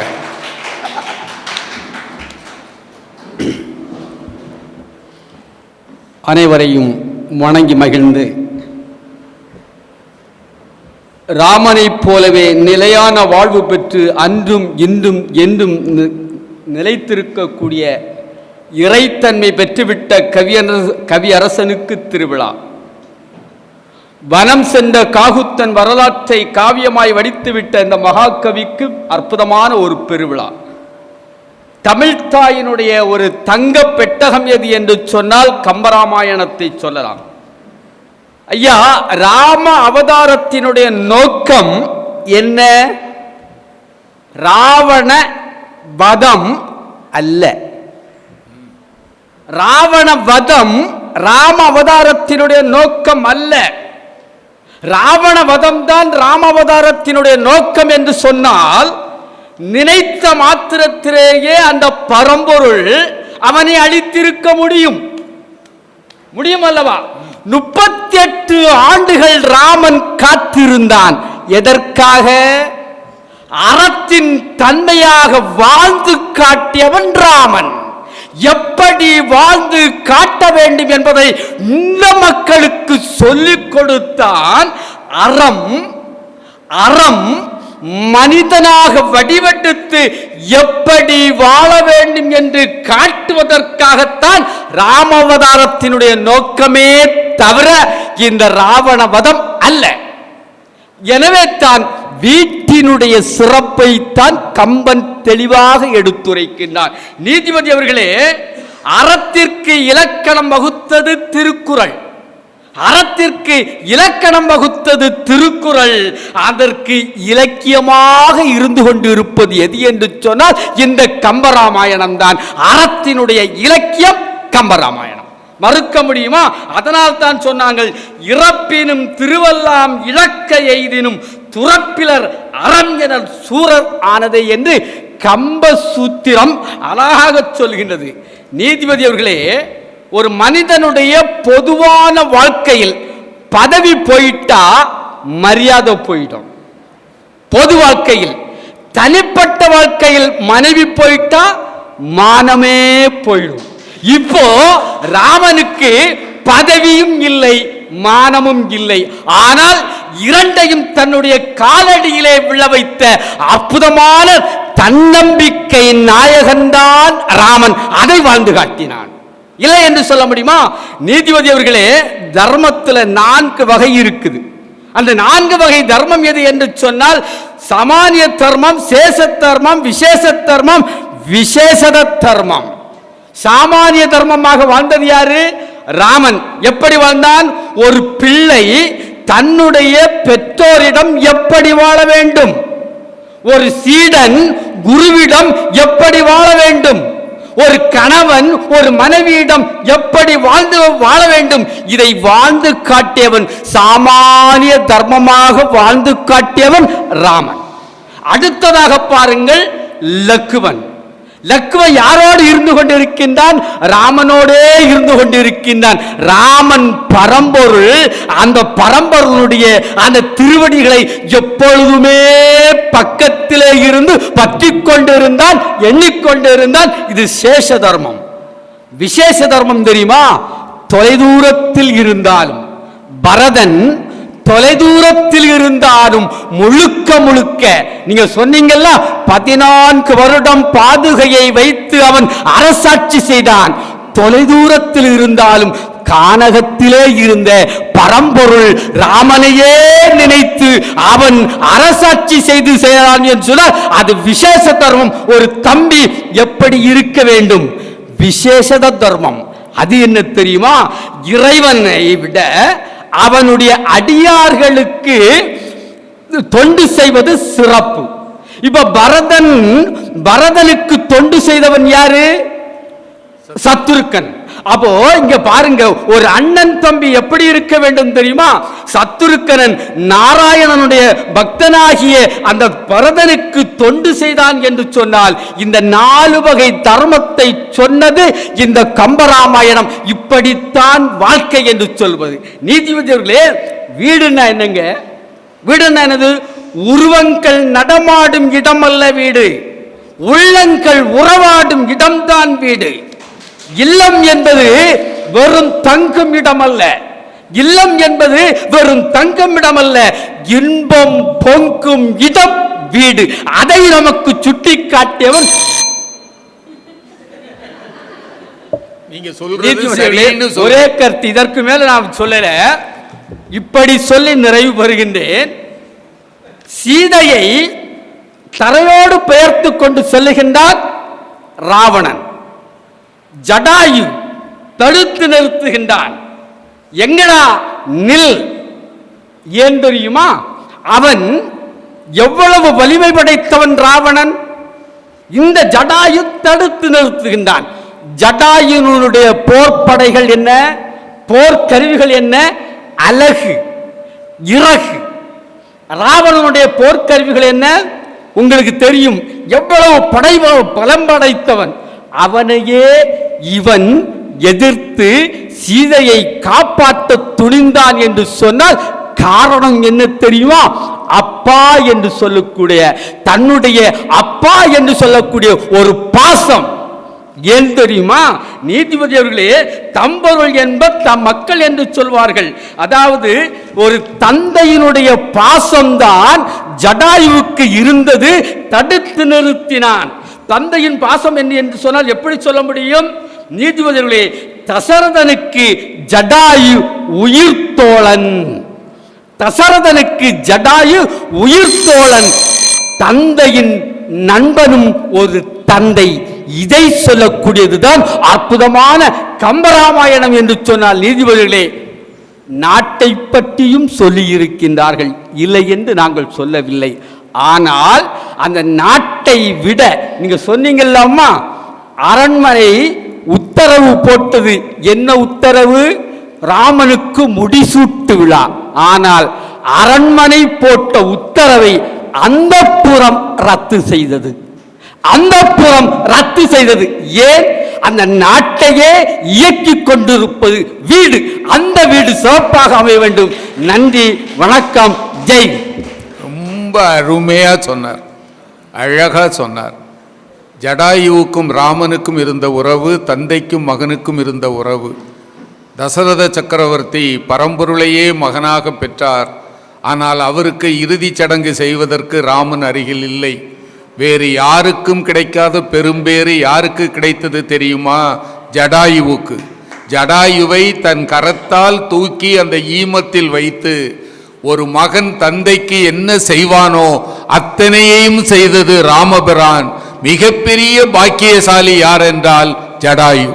ரொம்ப அருமையா சொன்னீங்கப்பா, வாழ்த்துக்கள். வாங்க தம்பி.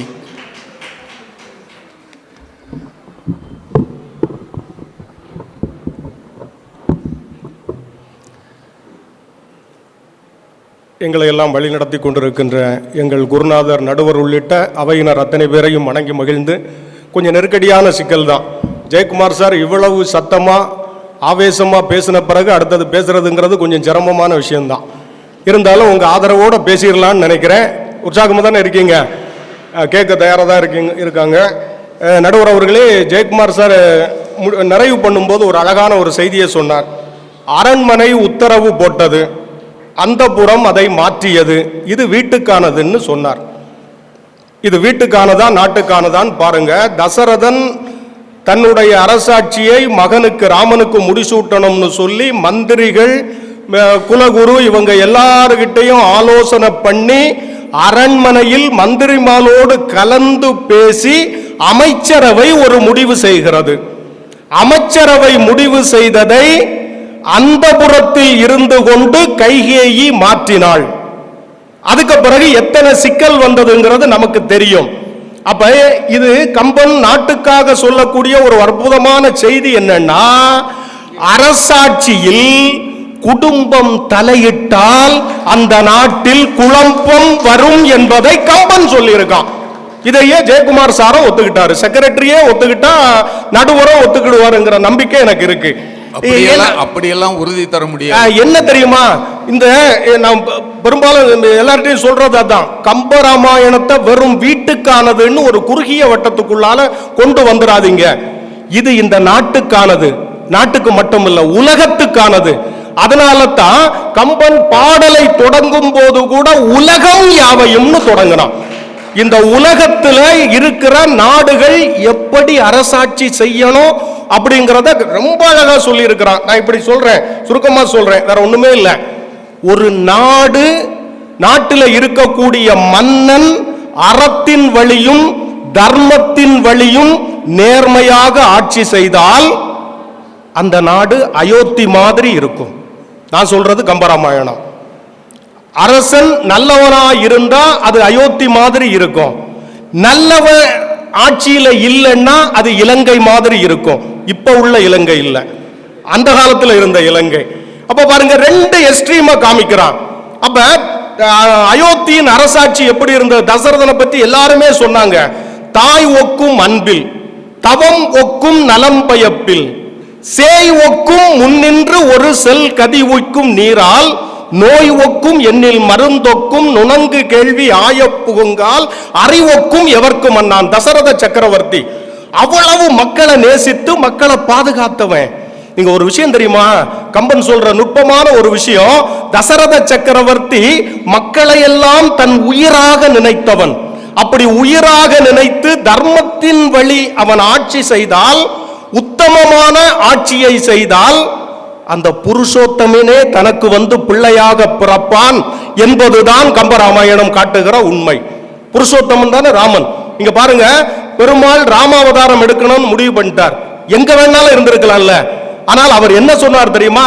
மசரத மனையவர் வரமும் வாழ்வுமோர் நிசரத கணைகளால் நீர் செய்ய யாம் தசரதன் மதலையாய் வருதும் தாரணி.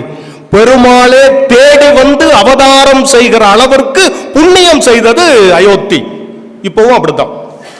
ஆக நீங்க எவ்வளவு இதா இருக்கு பாருங்க. ஒன்னு தெரியுமா, ராமன் வந்து தசரதனை பார்த்து அப்பான்னு சொல்ற பாக்கியம் தசரதனுக்கு கிடைச்சிருக்கு. அதனால்தான் தேவலோகத்துல தசரதன் போயிட்டு இருக்கானா. கீவாஜாங்கிற அற்புதமான அறிஞர் ரொம்ப அழகா சொல்லுவார்.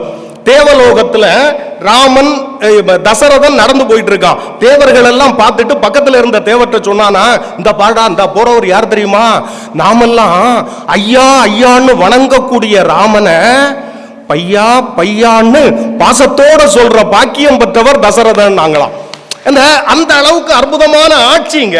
இப்படி ஆட்சி இருக்கணுங்கிறத நாட்டு வளம்னு அழகா சொல்லி இருக்கிறான். நாட்டை பற்றி நீங்க அரசியல் சாஸ்திரம்னா அது கம்பராமாயணம் தான். 5 அரசுகள் பேசப்படுகிறது, வெறும் வீடு இல்ல, 5 அரசுகள் பேசப்படுகிறது. 2 பேரரசு, ஒன்னு அயோத்தி, இன்னொன்னு இலங்கை. 3 சிற்றரசுகள், ஒன்று மிதிலை, அடுத்தது குகனுடைய அந்த அரசாட்சி செய்யக்கூடிய இடம், அடுத்தது வரக்கூடியது கிஷ்கிந்தை. எல்லாத்துலயுமே அரசியல் இருக்குங்க. இன்னொன்னு ரொம்ப ஆச்சரியமான விஷயம் என்ன தெரியுமா, இந்த அமைச்சர்கள் எப்படி இருக்கணும் அப்படிங்கிறத கம்பன் ரொம்ப அழகா சொல்றான். தசரதன் இருக்கிற அந்த அயோத்தியில இருக்கிற அமைச்சர்கள் எப்படி இருப்பாங்களா, தன் உயிர் போனாலும் பரவாயில்ல, மன்னனுக்கு எது சரிங்கிறத நேர்மையையும் நீதியையும் தர்மத்தையும் உயிருக்கு பயப்படாம சொல்லுவாங்க. இது அயோத்தி. ஆனா இலங்கையில் என்ன ஆச்சுன்னா, அங்க அவனை சுத்தி இருக்கிற எல்லாருமே எப்படி இருப்பாங்களாம், எந்த நேரமும் கும்பிட்டுக்கிட்டே இருப்பாங்களாம், எந்த நேரமும் கும்பிட்டுக்கிட்டே இருப்பாங்களாம். ஏன்னா அவனுக்கு ஒத்த தலை இல்ல, 10 தலை. 10 தலையில எந்த தலை எந்த நேரம் எங்க பாக்குதுன்னு சொல்ல முடியாது. ஒருவேளை ஒத்த தலை பார்க்கும்போது நம்ம அப்படியே நின்றுட்டு கும்பிடாம இருந்தோம்னா தலை எடுத்துருவான். அதனால எந்நேரம் அழகா கம்பன் சொல்றான் பாருங்க, இன்னபோது இவ்வழி நோக்கும் என எண்ணல கரதலம் சுமந்த உச்சியர். எந்நேரமும் கும்பிட்டுக்கிட்டே இருப்பாங்களாம். கம்பன் சொன்ன அந்த கோசல நாட்டில் ஆண்கள் மட்டும் கல்வி அறிவோட இருக்கலங்க, பெருந்தடங்கன் பிறை நுதலார்க்கெல்லாம் பொருந்து செல்வமும் கல்வியும் பூத்தலால் வருந்து வந்தவர்க்கு ஈதலும் வைகளும் விருந்தும் அன்றி விளைவனையாவையே. பெண்களுக்கு சொத்துரிமை இப்பதானே சட்டமாயிருக்கு, ஆனால் சொத்துரிமை இருந்தது. பெண்கள் கல்வி கற்றார்கள். அதுல பூத்தலால்ங்கிற ஒரு வார்த்தையை சொல்லுவான் பாருங்க. பூத்தல் என்பது இயல்பாக இருந்தது. பொருந்து செல்வம் பொருந்து கல்வியும்பார். அப்ப அவர்கள் விரும்பிய கல்வியை படிக்கின்ற அந்த சூழலும் அங்க இருந்திருக்கு. யாரோ வந்து நமக்கு கல்வி கொடுக்கல, அந்த காலத்திலே நாம் கல்வி அறிவு உள்ளவர்களாக இருந்தோம் என்பதை கம்பன் சொல்லி இருக்கிறான். பொது உடைமை எல்லாரும் எல்லாமும் பெற வேண்டும், இங்கு இல்லாமை இல்லாத நிலை வேண்டும், கண்ணதாசன் எழுதினார். இதுதான் பொது உடைமை, எல்லாரும் ஒரே இது. ஆனா இன்றைக்கு பொது உடைமை ஒரு சில 100 ஆண்டுகளுக்கு முன்னாடி தான் அதை எழுதியிருக்காங்க, எல்லாருக்கும் எல்லாம் இருக்கணும் அப்படின்னு. ஆனா கம்பன் 1000 வருஷத்துக்கு முன்னாடி என்ன சொல்லியிருக்கான் தெரியுமா, எல்லோரும் எல்லா பெரும் செல்வமும் எய்தலாலே இல்லாரும் இல்லை உடையாரும் இல்லை, இல்லாதவனும் இல்லை செல்வந்தரும் இல்லை, எல்லாம் சமம். இப்படி சமத்துவ சமுதாயம் வர வேண்டும் என்று தமிழகத்தில் எழுதி வைத்த ஒரே கவிஞன் கம்பன். அதனால்தான் நம்ம கொண்டாடுகிறோம். அதனால்தான் நாங்க பரதனை பற்றி பாசத்துக்குரியவன் பாசத்திற்கு அந்த அம்மா திருநெல்வேலி அல்வா நல்லா பேசினாங்க, ரொம்ப அருமையா பேசினாங்க. அவங்க ஒன்று சொன்னாங்க, பரதன் பாதுகையின் ஆட்சி அல்ல பாசத்தின் ஆட்சி. நீங்க பதவி தேடி வருது, பதவி தேடி வருது, அது அவனுக்கு எந்த தொடர்பும் இல்லை, அம்மா தயவுனால கிடைக்குது. அதுல அவனை யாரும் குறை சொல்ல முடியாது. ஆனால் தேடி வந்த பதவியை வேண்டாம் என்று துறந்த ஒப்பற்ற ஒரு உத்தமனுடைய பெயர்தான் பரதன். அதனால்தான் இந்த தேசத்திற்கு பாரத தேசம் என்று பெயர். அது பரதனின் தேசம். எல்லாரும் அப்படி இருக்கணுங்கிறத தான் சொல்லி இருக்கு. இன்னும் விபீஷணனை பற்றி எல்லாம் சொன்னாங்க. எனக்கு ஆச்சரியமான விஷயம் என்ன தெரியுமா, விபீஷணன் பாசத்தை பற்றி அரசாட்சியில் இருக்கிறான், அண்ணன் தப்பு பண்றான், தப்பு பண்ணா அண்ணன் தப்பு பண்றான், தம்பி என்ன சொல்லி இருக்கணும், பாசத்தோடு அவன் கூட இருந்திருந்தா அது வீட்டுக்கானது. அவன் என்ன சொல்லான் தெரியுமா, அண்ணா தப்பு பண்ணாத, சீதையை கொண்டு சிறையில் வச்சிருக்கல, அவ யாரு தெரியுமா, கோநகர் முழுவதும் நினது கொற்றமும் ஜானகி எனும் பெயர் தம்மனை ஆனவள் கற்பினால் வென்றதல்லால் ஒரு வானரம் சுட்டதென்று உணர்தல் மாட்சியே. இந்த இலங்கை அழிஞ்சு போச்சு இல்ல, தீயில எரிஞ்சது இல்ல, வானரம் குரங்கு சுட்டது இல்ல, சீதையின் கற்பு சுட்டதுன்னா, கற்பு சுட்டது, அதனால அவளை விட்டுரு அப்படின்னு சொன்ன பிறகு அவன் கேட்கல. அண்ணன் அரசாட்சியில் இருக்கிற அண்ணன் தப்பு செய்கிறான், தப்புன்னு அண்ணன் சொல்றான், அவன் கேட்கல, ஓடி வந்து அறத்தின் பக்கம் ராமன் பக்கம் சேர்ந்தவன் விபீஷணன். ஒரே ஒரு செய்தியோட நிறைவு பண்றையா. இப்ப கூட்டணின்னு எல்லாரும் பேசுறாங்க, கூட்டணின்னு எல்லாரும் பேசுறாங்க. எனக்கு தெரிஞ்சு முதலில் கூட்டணி வைத்தவன் ராமன். 2 கூட்டணி வந்தான். ஒன்னு சுக்ரீவனோட ஏற்படுத்தப்பட்ட கூட்டணி. அந்த கூட்டணியை ஏற்படுத்தியவன் அனுமன் என்கின்ற அறிவில் சிறந்தவன். இதை இப்படி நிறைவு பண்ணிடுறேன். அந்த கூட்டணி வைக்கும் போது பிபீஷ்ணனோட ஒரு கூட்டணி வச்சான்ல, முடிச்சிடுறேன் ஐயா. பிபீஷ்ணரோட ஒரு கூட்டணி வைக்கும்போது எல்லார்கிட்டையும் கேட்கிறான், சுக்ரீவன்ட்ட கேட்கிறான். சுக்ரீவன் மன்னன், படைத்தலைவர்கள் நீலன் சாம்பன் இவ எல்லார்ட்டையும் கேட்கலாம். அது கூட பெரிய விஷயம் இல்ல, தலைவர்களுக்குள்ளால பேசிக்கிட்டான்னா. இவங்க சொன்னதுல எல்லாம் ராமனுக்கு உடன்பாடு இல்ல. பக்கத்துல தொண்டன் ஓரமா உட்கார்ந்து இருக்கான் அனுமன். அனுமன் தொண்டன் அனுமன்ட்ட கேட்கிறான். அனுமன் என்ன சொன்னான் தெரியுமா? ஆபத்துன்னு வந்திருக்கான். ஆபத்து என்று வந்தவனை அயிர்த்து அயல விடுதியாயின் கூபத்தின் சிறுபுணலை கண்டு கடல் அயிர்த்தது ஒவ்வாதோ கொற்றவேந்தே அப்படின்னு சொன்ன மாருதி வடித்து சொன்ன பெற்றியே பெற்றின்னு சொல்லிட்டு என்ன பண்ணிட்டான் தெரியுமா? தொண்டன் அனுமன் சொன்னதை ஏற்றுக்கொண்டு வீடனனோடு கூட்டணி வைத்தான். அத்தனையுமே நாட்டிற்கானது, அது வீடு என்று சுருக்கி விடாதீர்கள். ஏனென்றால் எங்கள் நடுவர் ராஜா ராமனுக்கும் அது தெரியும். வாய்ப்புக்கு நன்றி, வணக்கம். தந்தை சொன்னாரா தாய் சொன்னாலா அதை பற்றி கவலைப்படவில்லை இல்லையா? யார் சொன்னால் என்ன, காட்டிற்கு போகணும். ராமபிரான் காட்டிற்கு போவதற்கு தயாராக வருகிறார். ஆனால் கைகேயி என்ன செய்கிறாள் தெரியுமா? 3 பேருக்கும் மரவுரி அனுப்புகிறாள். ராமனுக்கு மட்டும்தானே அனுப்பணும். கைகேயிக்கே தெரிந்திருக்கிறது, ராமன் போனால் பின்னால் இலக்குவன் போவான். ராமனை பிரிந்து சீதை இருக்க மாட்டாள். 3 பேருக்கும் மரவுரி வருகிறது. தம்பி இலக்குவன் அதை அணிவதற்கு தயாராக இருக்கிறான். ராமன் பார்த்தான், நீ எங்க வர? உன்னை யார் வர சொன்னது? இலக்குவன் ஒரே ஒரு வரிதான் ராமன்ட்ட சொன்னான். இந்த பாருப்பா, மீனுக்கும் தண்ணீருக்கும் உள்ள உறவு உனக்கு தெரியும் இல்லையா? தெரியும் இல்லையா? புரிஞ்சுக்க. என்ன பொருள்? நீ நீர், நான் மீன். எப்போது உன்னை விட்டு பிரிந்தேனோ அதுக்கப்புறம் நான் கிடையாதுப்பா. யார் உள எநீர் உள மீனமும் நீலமும்.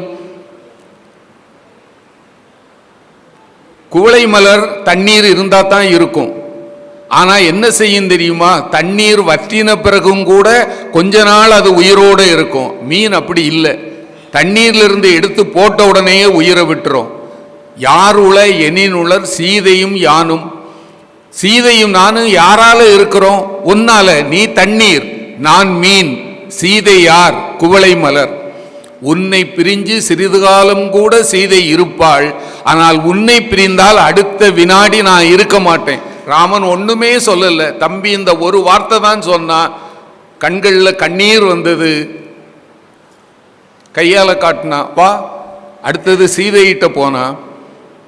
ஒன்றும் கவலைப்படாத, 14ன்னு சொன்னா ரொம்ப பெருசா அவ கவலைப்படுவான்னு நினைத்து 7 ஆண்டில் வருவேன்னா. 7 பெருக்கல் 2 எவ்வளவு? 14 தானே. ஏன்னா அவளை ஏமாத்துறானா. கம்பன் என்ன அற்புதமா ஒரு பெண்ணை காட்டியிருக்கிறான் பாருங்க. நாயகன் வனம் நன்னல் உற்றான் என்றும் மேய மண் இழந்தான் என்றும் விம்மலள் நீ வருந்தலை நீங்குவன் யான் என்ற தீய வெஞ்சொல் செவி சுட தேம்புவாள். அன்றைக்கு அவ பட்ட மகிழ்ச்சியாக இருக்கணும். தன் கணவனுக்கு அரசு கிடைக்கல, கவலைப்படல. அவன் காட்டிற்கு போகிறான், கவலைப்படல. ஆனா நீ வராதே நான் போவேன் என்று சொன்னான் அல்லவா, அந்த சொல் காத சுட்டதான். தீய வெஞ்சொல் செவி சுட தேம்புவாள். இந்த சுட என்ற சொல்லை பயன்படுத்தியதால் தான் அவர் கவி சக்கரவர்த்தி. ஒரு சொல் அப்படி சுடுமா? சீதைக்கு சுட்டதுங்கிறான். அவ ஒரே ஒரு கேள்வி கேட்டா, என் பிரிந்தபின் இன்பங்களோ, என்ன பிரிஞ்சா உங்களுக்கு மகிழ்ச்சியா இருக்கும், அவ்வளவுதானே. ராமனால ஒன்றும் சொல்ல முடியல. அவன் கூடவே அவ போகிறா. இன்றைக்கு நம்ம என்ன சொல்லுகிறோம்? ராமன் இருக்கும் இடமே சீதைக்கு அயோத்தி. காட்டில் எவ்வளவு துன்பம் அனுபவித்திருக்கணும் நீங்கள் நினச்சி பாருங்க. இரவில் அந்த பர்ணசாலையில் தங்கி இருப்பார்களே. இன்றைக்கு நம்ம வீட்டில் இப்போது ஒரு நாள் மின்சாரம் இல்லைன்னா என்ன பாடுபடுகிறோம். இரவு வேளை இலக்குவன் அமைத்த அந்த பர்ணசாலையில் உள்ளது தூங்குறாங்க. கும்மிருட்டாக தானே இருக்கும், என்ன வேணாலும் வரலாம் இல்லையா. ஆனால் வெளியே ஒருவன் காவல் காத்து நிற்கிறான், கண் இமைக்காமல். அதைத்தான் பின்னால் பரதன்ட்ட சொல்லும்போது பரதன் அழுவான். என் அண்ணனுக்கு தம்பிகள் பிறந்தோம், அவனுடைய எல்லா துன்பத்துக்கும் நான் காரணமானேன். ஆனால் அந்த துன்பத்தை எல்லாம் துடைப்பதற்கு என் தம்பி காரணமாக இருக்கிறான் என்று சொன்னால், ராமன் கூட என்ன சொல்லுவான் தெரியுமா? போர் நடைபெறுகிற போது பிரம்மாஸ்திரத்தை ஏவுவான் இந்திரஜித். அந்த இந்திரஜித் ஏவுகிற போது இலக்குவன் மயங்கி கிடப்பான். ராமன் என்ன கதறுவான் தெரியுமா? தம்பி, சீதையை பிரிந்து என்னால் வாழ முடியும், ஆனால் நீ இல்லை என்றால் நான் இல்லை, இல்லையா? அதுக்கப்புறம் ஆஞ்சநேயன் அந்த மருத்துவமனையை கொண்டு வந்த பிறகுதான் எழுந்திருக்கிறாங்க. இப்போ ராமன் யாருக்கு நன்றி சொல்லுவான் தெரியுமா? அனுமனுக்கு. அப்பா, நாங்கள் தசரதனுக்கு மகனாக பிறந்தோம், அது முடிந்து போயிற்று. இப்போது யாருக்கு மகனாக பிறந்திருக்கிறோம் தெரியுமா? உனக்கு. எண்ணில் தோன்றிய துயரின் ஈரிசேர் மண்ணில் தோன்றினோம், முன்னம் மாண்டுளோம், நின்னில் தோன்றினோம், நெறியில் தோன்றினாய். ஆஞ்சநேயா, நான் உனக்கு மகனா பிறந்திருக்கேன். அப்ப ராமன் என்ன ஒரு தம்பி மேல பாசம் வச்சிருக்கிறான் பாத்தீங்களா? சீதையை பிரிஞ்சு கூட நான் இருப்பேன்டா, ஆனா உன்னை பிரிந்து என்னால் ஒரு கணம் வாழ முடியாது. இலக்குவன் எழவில்லை என்றால் நானும் உயிரை விடுவேன். இதுதான் அந்த பாசம். இன்றைக்கு நாம் கற்றுக்கொள்ள வேண்டிய ஒன்று. கேவலம் ஒரு 5 சென்ட் இல்லைங்க, 2 சென்ட் பூமிக்காக அண்ணனும் தம்பியும் கோர்ட்டில் போய் நிற்கிறான். கடைசியில் 2 சென்ட்டும் வழக்கறிஞருக்கு போகுது, இல்லையா? இன்னொரு பிறப்பில் நாம் அண்ணன் தம்பியாக பிறக்க போகிறோமா? நம்ம தம்பி தானே எடுத்துகிட்டு போகிறான். அவன் என்ன நினைக்கணும்? ஏன் அண்ணன் தானே, இல்லையா? ஒரே பாயில் ஒன்றா படுத்து காலுக்கு மேலே காலை தூக்கி போட்டு அப்படித்தானே வளர்ந்தோம். கொஞ்சம் ராமாயணத்தை படிச்சிட்டா நம்ம வீடுகளெல்லாம் சொர்க்கமாக மாறிடும் ஐயா, இல்லையா? சரி, அது ஒரு பக்கம். வேகமாக முடிச்சிடணும். நீங்கள் நினைத்து பாருங்க, ஒரு பெண்ணினுடைய கற்பு எத்தகையது என்று. அவள் தனியாக தவம் இருந்தா, ஏதாவது ராமன் எங்கிருந்தாவது வருவான் என்ற ஒரு அடையாளம் உண்டா? இல்லை. அவளிடத்தில் போய் ஆறுதல் சொல்வதற்கு கிடைத்தவன் ஆஞ்சநேயன். ராமாயணத்திலேயே மிக ஆசீர்வதிக்கப்பட்ட பாத்திரம்னு சொன்ன அனுமன் தான் ஐயா. ஏன்னா அனுமனை பார்த்துட்டு சீதை கேட்டா, அப்பா, நீ உன்னை நம்புகிறேன், நீ சின்ன வடிவில் இருக்க, இந்த கடலை எப்படி தாண்டுன? அனுமன் பணிவோடு சொன்னான், நானாம்மா தாண்டினேன். உன் கணவனுக்கு திருநாமத்தை சொன்னேன், இங்கே வந்து நிற்கிறேன். அவனுடைய திருநாமத்தை சொன்னவர்கள் பிறவியாகிய கடலையே கடக்கிற போது இந்த உப்பு நீர் கடலை நான் யாரை கடக்க மாட்டேனா? கடந்தது அஞ்சனையின் புதல்வன் அல்ல, ராமதாசன். இது நான் மட்டுமல்ல, எந்த ராமபக்தனும் செய்திருப்பான். சுருங்கிடை நின்னொரு துணைவன் தூயதாள் ஒருங்குடை உணர்வினோர் ஓய்வியில் மாயையின் பெருங்கடல் கடந்தனர் போல் கருங்கடல் கடந்தனன் காலினான் என்றான். பிறவி பெருங்கடலையே ராம் ராம் ராம் ராம் ராம் என்று ராம மந்திரத்தை சொல்லி கடக்கிற போது இந்த கடலை என்னால் கடக்க முடியாதா? கடந்தவன் நான் அல்ல தாயே, ராமதாசன். இப்போ சீதை அவனை வாழ்த்துகிறார். கம்பன் எவ்வளவு பெரிய மகா கவிஞன்னு நினச்சி பாருங்க. இப்போ நான் டாக்டர்கிட்ட கேட்குறேன், உங்ககிட்ட பணியாற்றுகிற ஒருவருடைய பையன், அவன் +2 முடிச்சிருக்கிறான், உங்கள் காலில் கும்பிடுறான், நீங்கள் என்ன சொல்லி வாழ்த்துவீங்க? நீயும் மருத்துவத்துறையிலேயோ அல்லது ஏதாவது ஒன்றிலேயோ சேர்ந்து பெரியவனாக வரணும், அவனுக்கு இப்போ தேவை கல்வி, அப்படித்தானே? சரி, இப்போது அவன் ஒரு போஸ்ட் கிராஜுவேட் கோர்ஸே முடிச்சிட்டான், எம்டி முடிச்சுட்டு உங்கள்கிட்ட நிற்கிறான், டாக்டர் நான் எம்டி முடிச்சிட்டேன், நல்ல வேலையில் சேர்ந்துட்டேன், இப்போ என்ன சொல்லி வாழ்த்துவீங்க? ஒரு அழகான மனைவி உனக்கு கிடைக்கட்டும், உன் இல்வாழ்வை நன்றாக இருக்கட்டும், அப்படித்தானே? இப்போது கணவனும் மனைவியுமா காலில் விழுந்தால் என்ன வாழ்த்துவீங்க? விரைவிலேயே உனக்கு அழகான குழந்தை பிறக்கட்டும். எது இல்லையோ அதை சொல்லி வாழ்த்தணும், அப்படித்தானே? இப்போ ஆஞ்சநேயனை சீதை வாழ்த்தணும், என்ன சொல்லி வாழ்த்தணும்? மகனே உனக்கு வீரம் வரட்டும் என்றால் இதுவரை இல்லைன்னு அர்த்தம், அப்படித்தானே? உனக்கு அறிவு வரட்டும்னா இதுவரை இல்லைன்னு அர்த்தம். ஆனால் சீதையை எப்படி வாழ்த்தினாள் என்று கம்பன் சொன்னான். பாழிய பனைத்தோல் வீர துணையிலேன் பரிவு தீர்த்த வாழிய வள்ளலே யான் மறுவிழா மனத்தேல் எண்ணின் ஆண்டு ஓர் பகலா ஏழும் ஏழும் வீ உற்ற ஞான்றும் இன்று என இருத்தி என்றாள். அதுக்கு சாதாரணமாக சொல்லுகிற விளக்கம், நீ சிரஞ்சீவியாக இரு, அது சாதாரண விளக்கம். கம்பன் அப்படியா சொல்லுவான்? மகனே, இப்போது நீ வீரத்தால் அறிவால் ஞானத்தால் எப்படி பரிபூர்ணனாக இருக்கிறாயோ அப்படியே இரு. இப்படி ஒரு வாழ்த்தை கம்பனை தவிர வேற யாரையா சொல்ல முடியும்? இன்று என இருத்தி, நீ இன்றைக்கு இருப்பதை போல் இரு என்றால் ஆயுள் மட்டுமல்ல, சகல குணங்களாலும் எப்படி நீ பரிபூர்ணனாக இருக்கிறாயோ அப்படியே இரு. அம்மையாய் அத்தனாய அப்பனே அருளின் வாழ்வே இம்மையோடு மறுமைதானும் நல்கினை இசையோடு என்றாள். சீதை சொல்லுகிறா, எனக்கு ஜானகின்னு பேரு. ஏன் தெரியுமா? ஜனகனுடைய மகள். முடிஞ்சு போச்சுப்பா. இப்ப நான் யாருக்கு மகள் தெரியுமா? உனக்கு மகள். அம்மையாய் அத்தனாய அப்பனே அருளின் வாழ்வே இம்மையோடு மறுமைதானும் நல்கினை இசையோடு என்றாள். இல்லையா? ராமன் என்ன சொன்னா? நான் தசரதனுக்கு மகனா பிறந்தது முடிஞ்சு போச்சு, இப்போ உனக்கு மகனா பிறந்திருக்கிறோன்னுட்டு. நான் வேகமாக சொல்லிடுறேன். தம்பி நல்லா சொன்னார், நீ தானப்பா. அவன் வெறுமனே யுத்தத்துக்காக வரல, இல்லையா?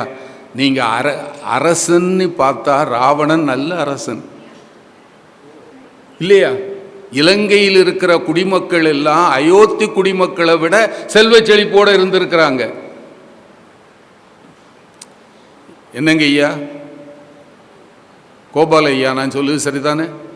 இலங்கை குடிமக்கள் எல்லாம் அயோத்தி குடிமக்கள் எப்படி இருந்தார்களோ அதே போல மகிழ்ச்சியோடு நிறைவாகவே இருந்திருக்கிறார்கள்னா அரசன் அவர்களை பொறுத்தவரையில் நல்லவன், அதுல சந்தேகம் கிடையாது. இலங்கை செல்வ செழிப்புள்ள நாடுதான், அவர்களை நன்றாகத்தான் வைத்திருக்கிறார்கள் அரசனால். பகைவர்கள் யாரும் உள்ள நுழைய முடியாது, அப்படி பாதுகாப்பும் கொடுத்திருக்கிறான். அந்த ஊர்ல இருக்கிற எந்த பெண்ணிடத்திலும் ராவணன் தவறாக நடந்ததாக இல்லை. அப்போ வெறும் ராவண வதத்துக்காக அவன் வரல. ஆஞ்சநேயன் ராமனுக்கு ராவணனுக்கு முன்னால நிற்கிறான். கம்பர் எவ்வளவு அற்புதமா நிகழ்ச்சிகளை படைக்கிறார் பார்த்தீங்களா? ராமன் யார் என்பதை அவர் எத்தனையோ முறை சொல்லியிருக்கலாம், சொல்லல. ராமனுடைய அவதார ரகசியம் யாரிடம் சொல்லப்படுகிறது என்றால் ராவணனிடத்தில். சொல்லுகிறவன் யார் என்றால் பரிபூரணனாகி ஆஞ்சநேயன். மூலமும் நடுவும் ஈரும் இம்லதோர் மும்மை தாய காலமும் கணக்கும் நீத்த காரணன் கைவில் ஏந்தி சூலமும் திகிரி சங்கும் தொல்லை ஆலமும் அலரும் வெள்ளி பொறுப்பும் விட்டு அயோத்தி வந்தான். அயோத்தியில் வந்திருப்பவன் தசரதனுடைய மகன் என்று கருதாதே. பிரம்மனும் திருமாலும் சிவனும் தங்கள் இருப்பிடத்தை விட்டு ராமன் என்னும் பெயர் தாங்கி வந்திருக்கிறார்கள். உங்களுக்கு ஒரு குறிப்பிட்ட பக்குவம் வராத வரைக்கும் என்ன சொன்னாலும் புரியாதியா. 3 பேரும் ஒன்றாக வந்திருக்கிறாங்கன்னு சொன்னால் ஏற்கனவே அவன் ஏற்கலை. ஆனால் ஒரு நாள் ஆஞ்சநேயன் சொன்னதை ஒத்துக்கொண்டான். எப்போ? இறுதி நாள் போர். 2 பேரும் ராமனும் ராவணனும் நேருக்கு நேராக சந்திக்கிறாங்க. ராமபாணத்துக்கு ஆற்றல் என்ன தெரியுமா? அவன் யார் மீது எய்தானோ அதை செய்து முடித்துவிட்டு அவனுடைய அம்பரா துணிக்கு திருப்பி வந்துடும். அன்று ராவணனோடு போர் செய்கிற போது எல்லா ஆயுதங்களையும் இழந்த ராவணன் கடைசியாக ஒரு சூலாயுதத்தை எடுக்கிறான். அது சங்கரன் கொடுத்தது, சிவபெருமான் கொடுத்தது. அதுக்கு முன்னால் எதுவும் நிற்காது. ஏனென்றால் அவன் ருத்ரன், சங்கரன். அந்த சூலாயுதத்தை வீசி எரிகிறான். சூலாயுதம் ராமனுடைய கழுத்துக்கு வருகிறது. தேவர்கள் பதறுகிறார்கள், ராமா வெல்வாய் வெல்வாய். கம்பனால் ராமபாணம் தோற்று போயிற்றுன்னு சொல்வதற்கு முடியல. என்ன எழுதினார் தெரியுமா? வீரன் சிந்தினன் சரங்கள் வெய்ய பயனில்லாமல் ராமன் ராமபாணத்தை தொடுத்தான். இப்போ கழுத்துக்கு வருகிற போது ராமனுடைய கண்டத்திலிருந்து ஒரு ஊங்காரம், அந்த சூலாயுதம் எரிந்து சாம்பலா போயிற்று. இப்போ ராவணன் ராம பக்தனானான். என்ன சொன்னான் தெரியுமா? சிவனோ அல்லன், நான்முகன் அல்லன், திருமாலாம் அவனோ அல்லன், மெய்வரமெல்லாம் அடுகின்றான், தவனோ என்னில் செய்து முடிக்கும் தரனல்லன், இவனேதான் அவ்வேத முதற் காரணன் என்றான். இவன் சிவன் அல்ல, பிரம்மா அல்ல, திருமாலும் அல்ல, மும்மூர்த்திக்கும் மேலாய மூர்த்தி. இதைத்தானப்பா உன் அவையில் ஆஞ்சநேயன் சொன்னான். அன்னைக்கு கேட்டிருந்தா அந்த பிரச்சனை உண்டா? இல்லை. இப்போ நம்ம செய்திக்கு வந்துடுவோம். வீடா நாடா? நாடு என்பது என்னங்க? என்னது? வீடுகளுடைய தொகுப்பு தான் நாடு. நீங்கள் ஒரு வேலைக்கு போகிற போது வீட்டிலிருந்து மகிழ்ச்சியாக புறப்பட்டீங்கன்னா வெளியில் போய் நிம்மதியாக இருப்பீங்க. சரிதானே தம்பி? உங்களையும் சேர்த்து தான் சொல்கிறேன். வீட்டில் மனைவிகிட்ட சண்டை போட்டுட்டு போனீங்கன்னா பையங்கள்லாம் உங்களுக்கு எதிரியாக தெரிவாங்க. வீட்டில் நீங்கள் அன்றைக்கு அன்பாக பிள்ளைகள்கிட்ட மனைவிகிட்ட அன்பாக நடந்துட்டு போனால் வகுப்பில் ஒரு பையன் தப்பு செய்தால் கூட இதெல்லாம் இந்த வயசில் சகஜம், நல்லா இரு கண்ணு அப்படின்னு தட்டி கொடுக்க தோணும். அப்படி தானே ஐயா? ஒன்று ஞாபகம் வச்சுக்கோங்க, ஊழல் என்பது தமிழில் கண்டுபிடிக்கப்பட்ட சொல் அல்ல, ஆனால் தமிழ் சொல். ஊழ் என்ற சொல்லுக்கு முறை என்று பொருள். ஊழ் என்ற சொல்லுக்கு முறை என்று பொருள். ஊழ் ப்ளஸ் அல் ஊழல். அப்போது ஊழல்னு சொன்னால் முறையற்றதுன்னு பொருள்.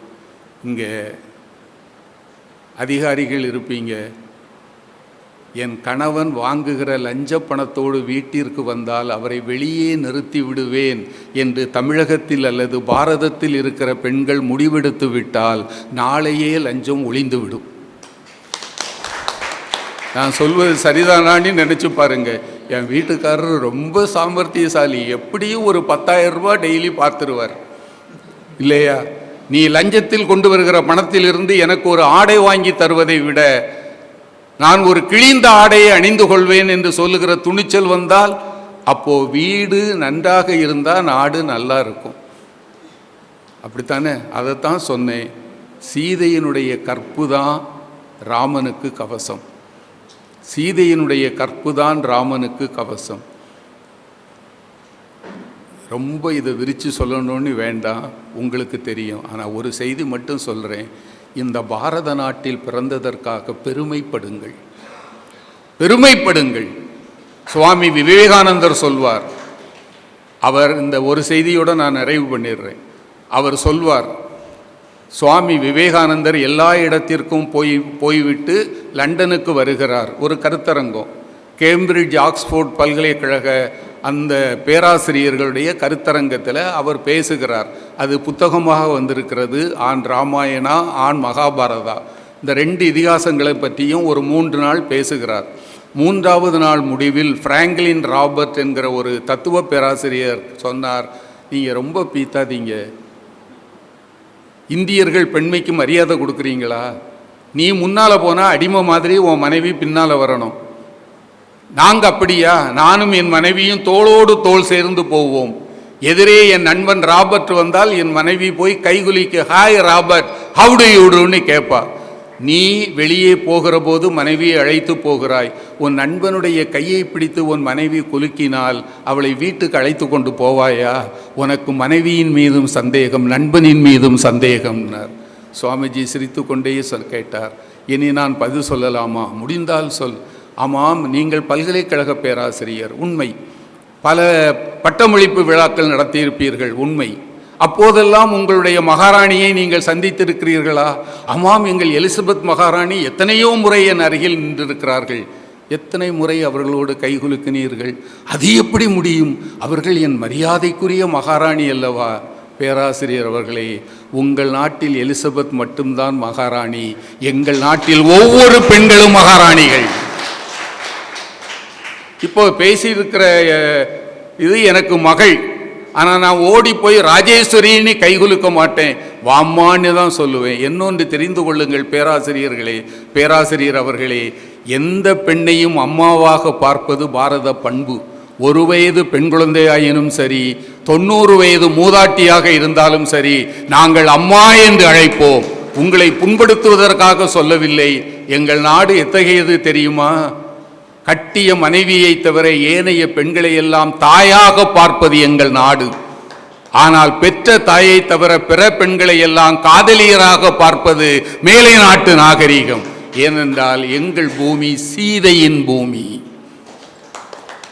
அது உண்மையா இல்லையா? அது உண்மையா இல்லையா? அதனால் வீடு நிறைவாக இருந்தால் நாடு நன்றாக இருக்கும். நீங்கள் நினச்சி பாருங்க, ஒரு மகனாக ராமன், அப்படித்தானே? ஒரு கணவனாக ராமன். நம்ம ஆண்களுக்கு லட்சிய புருஷனாக ராமன் இருக்கட்டும். ஏன்னா ஒவ்வொரு பெண்ணும் கணவனிடத்திலிருந்து எதை எதிர்பார்க்குறான்னா, வைர நெக்லஸையோ அல்லது காஞ்சிபுரம் பட்டுப்புடவையோ அல்ல. என்னை தவிர என் கணவன் வேறு யாரையும் நினைக்க மாட்டான் என்று நினைப்பதைத்தான் பரிசாக நினைக்கிறாள். பெரும்பாலும் நாம் கொடுப்பதில்லை. நான் என்னையும் சேர்த்தானே சொல்கிறேன். ஆனால் ராமன் சீதைக்கு என்ன பரிசு கொடுத்தான்? இந்த இப்பிறவிக்கு இரு மாதரை சிந்தையாலும் தொடேன், இன்னொரு பெண்ணை மனதால் கூட தொடமாட்டேன். ஒரு கணவனுடைய பெருமையை மனைவி சொல்லணும். இதை யார் சொன்னா? சீதை சொன்னா. வந்து என்னை கரம்பற்றிய வைகல்வாய் இந்த இரு பிறவிக்கு இரு மாதரை சிந்தையாலும் தொடேன் என்று செவ்வரம் தந்த வார்த்தை திருச்செவி சாற்றுவாய். ஆஞ்சநேயன் என்று சொல்ற, என்னை கரம் பிடித்த அன்று உன்னை தவிர இன்னொரு பெண்ணை மனதாலும் தொடமாட்டேன் என்றான். அதை அவனிடத்தில் சொல். அதனால வீடு நன்றாக இருக்குமானால் நாடு நன்றாக இருந்தே தீரும். வீட்டினுடைய தொகுப்பு தான் நாடு. ராமாயணம் நாட்டிற்கும் நல்லது பேசியிருக்கிறது என்பதில் கருத்து வேறுபாடு இல்லை. இப்படி வச்சுக்கலாம். ராமாயண கருத்துக்களில் 51% வீட்டினுடைய மேன்மைக்கு, 49%. நன்றி, வணக்கம்.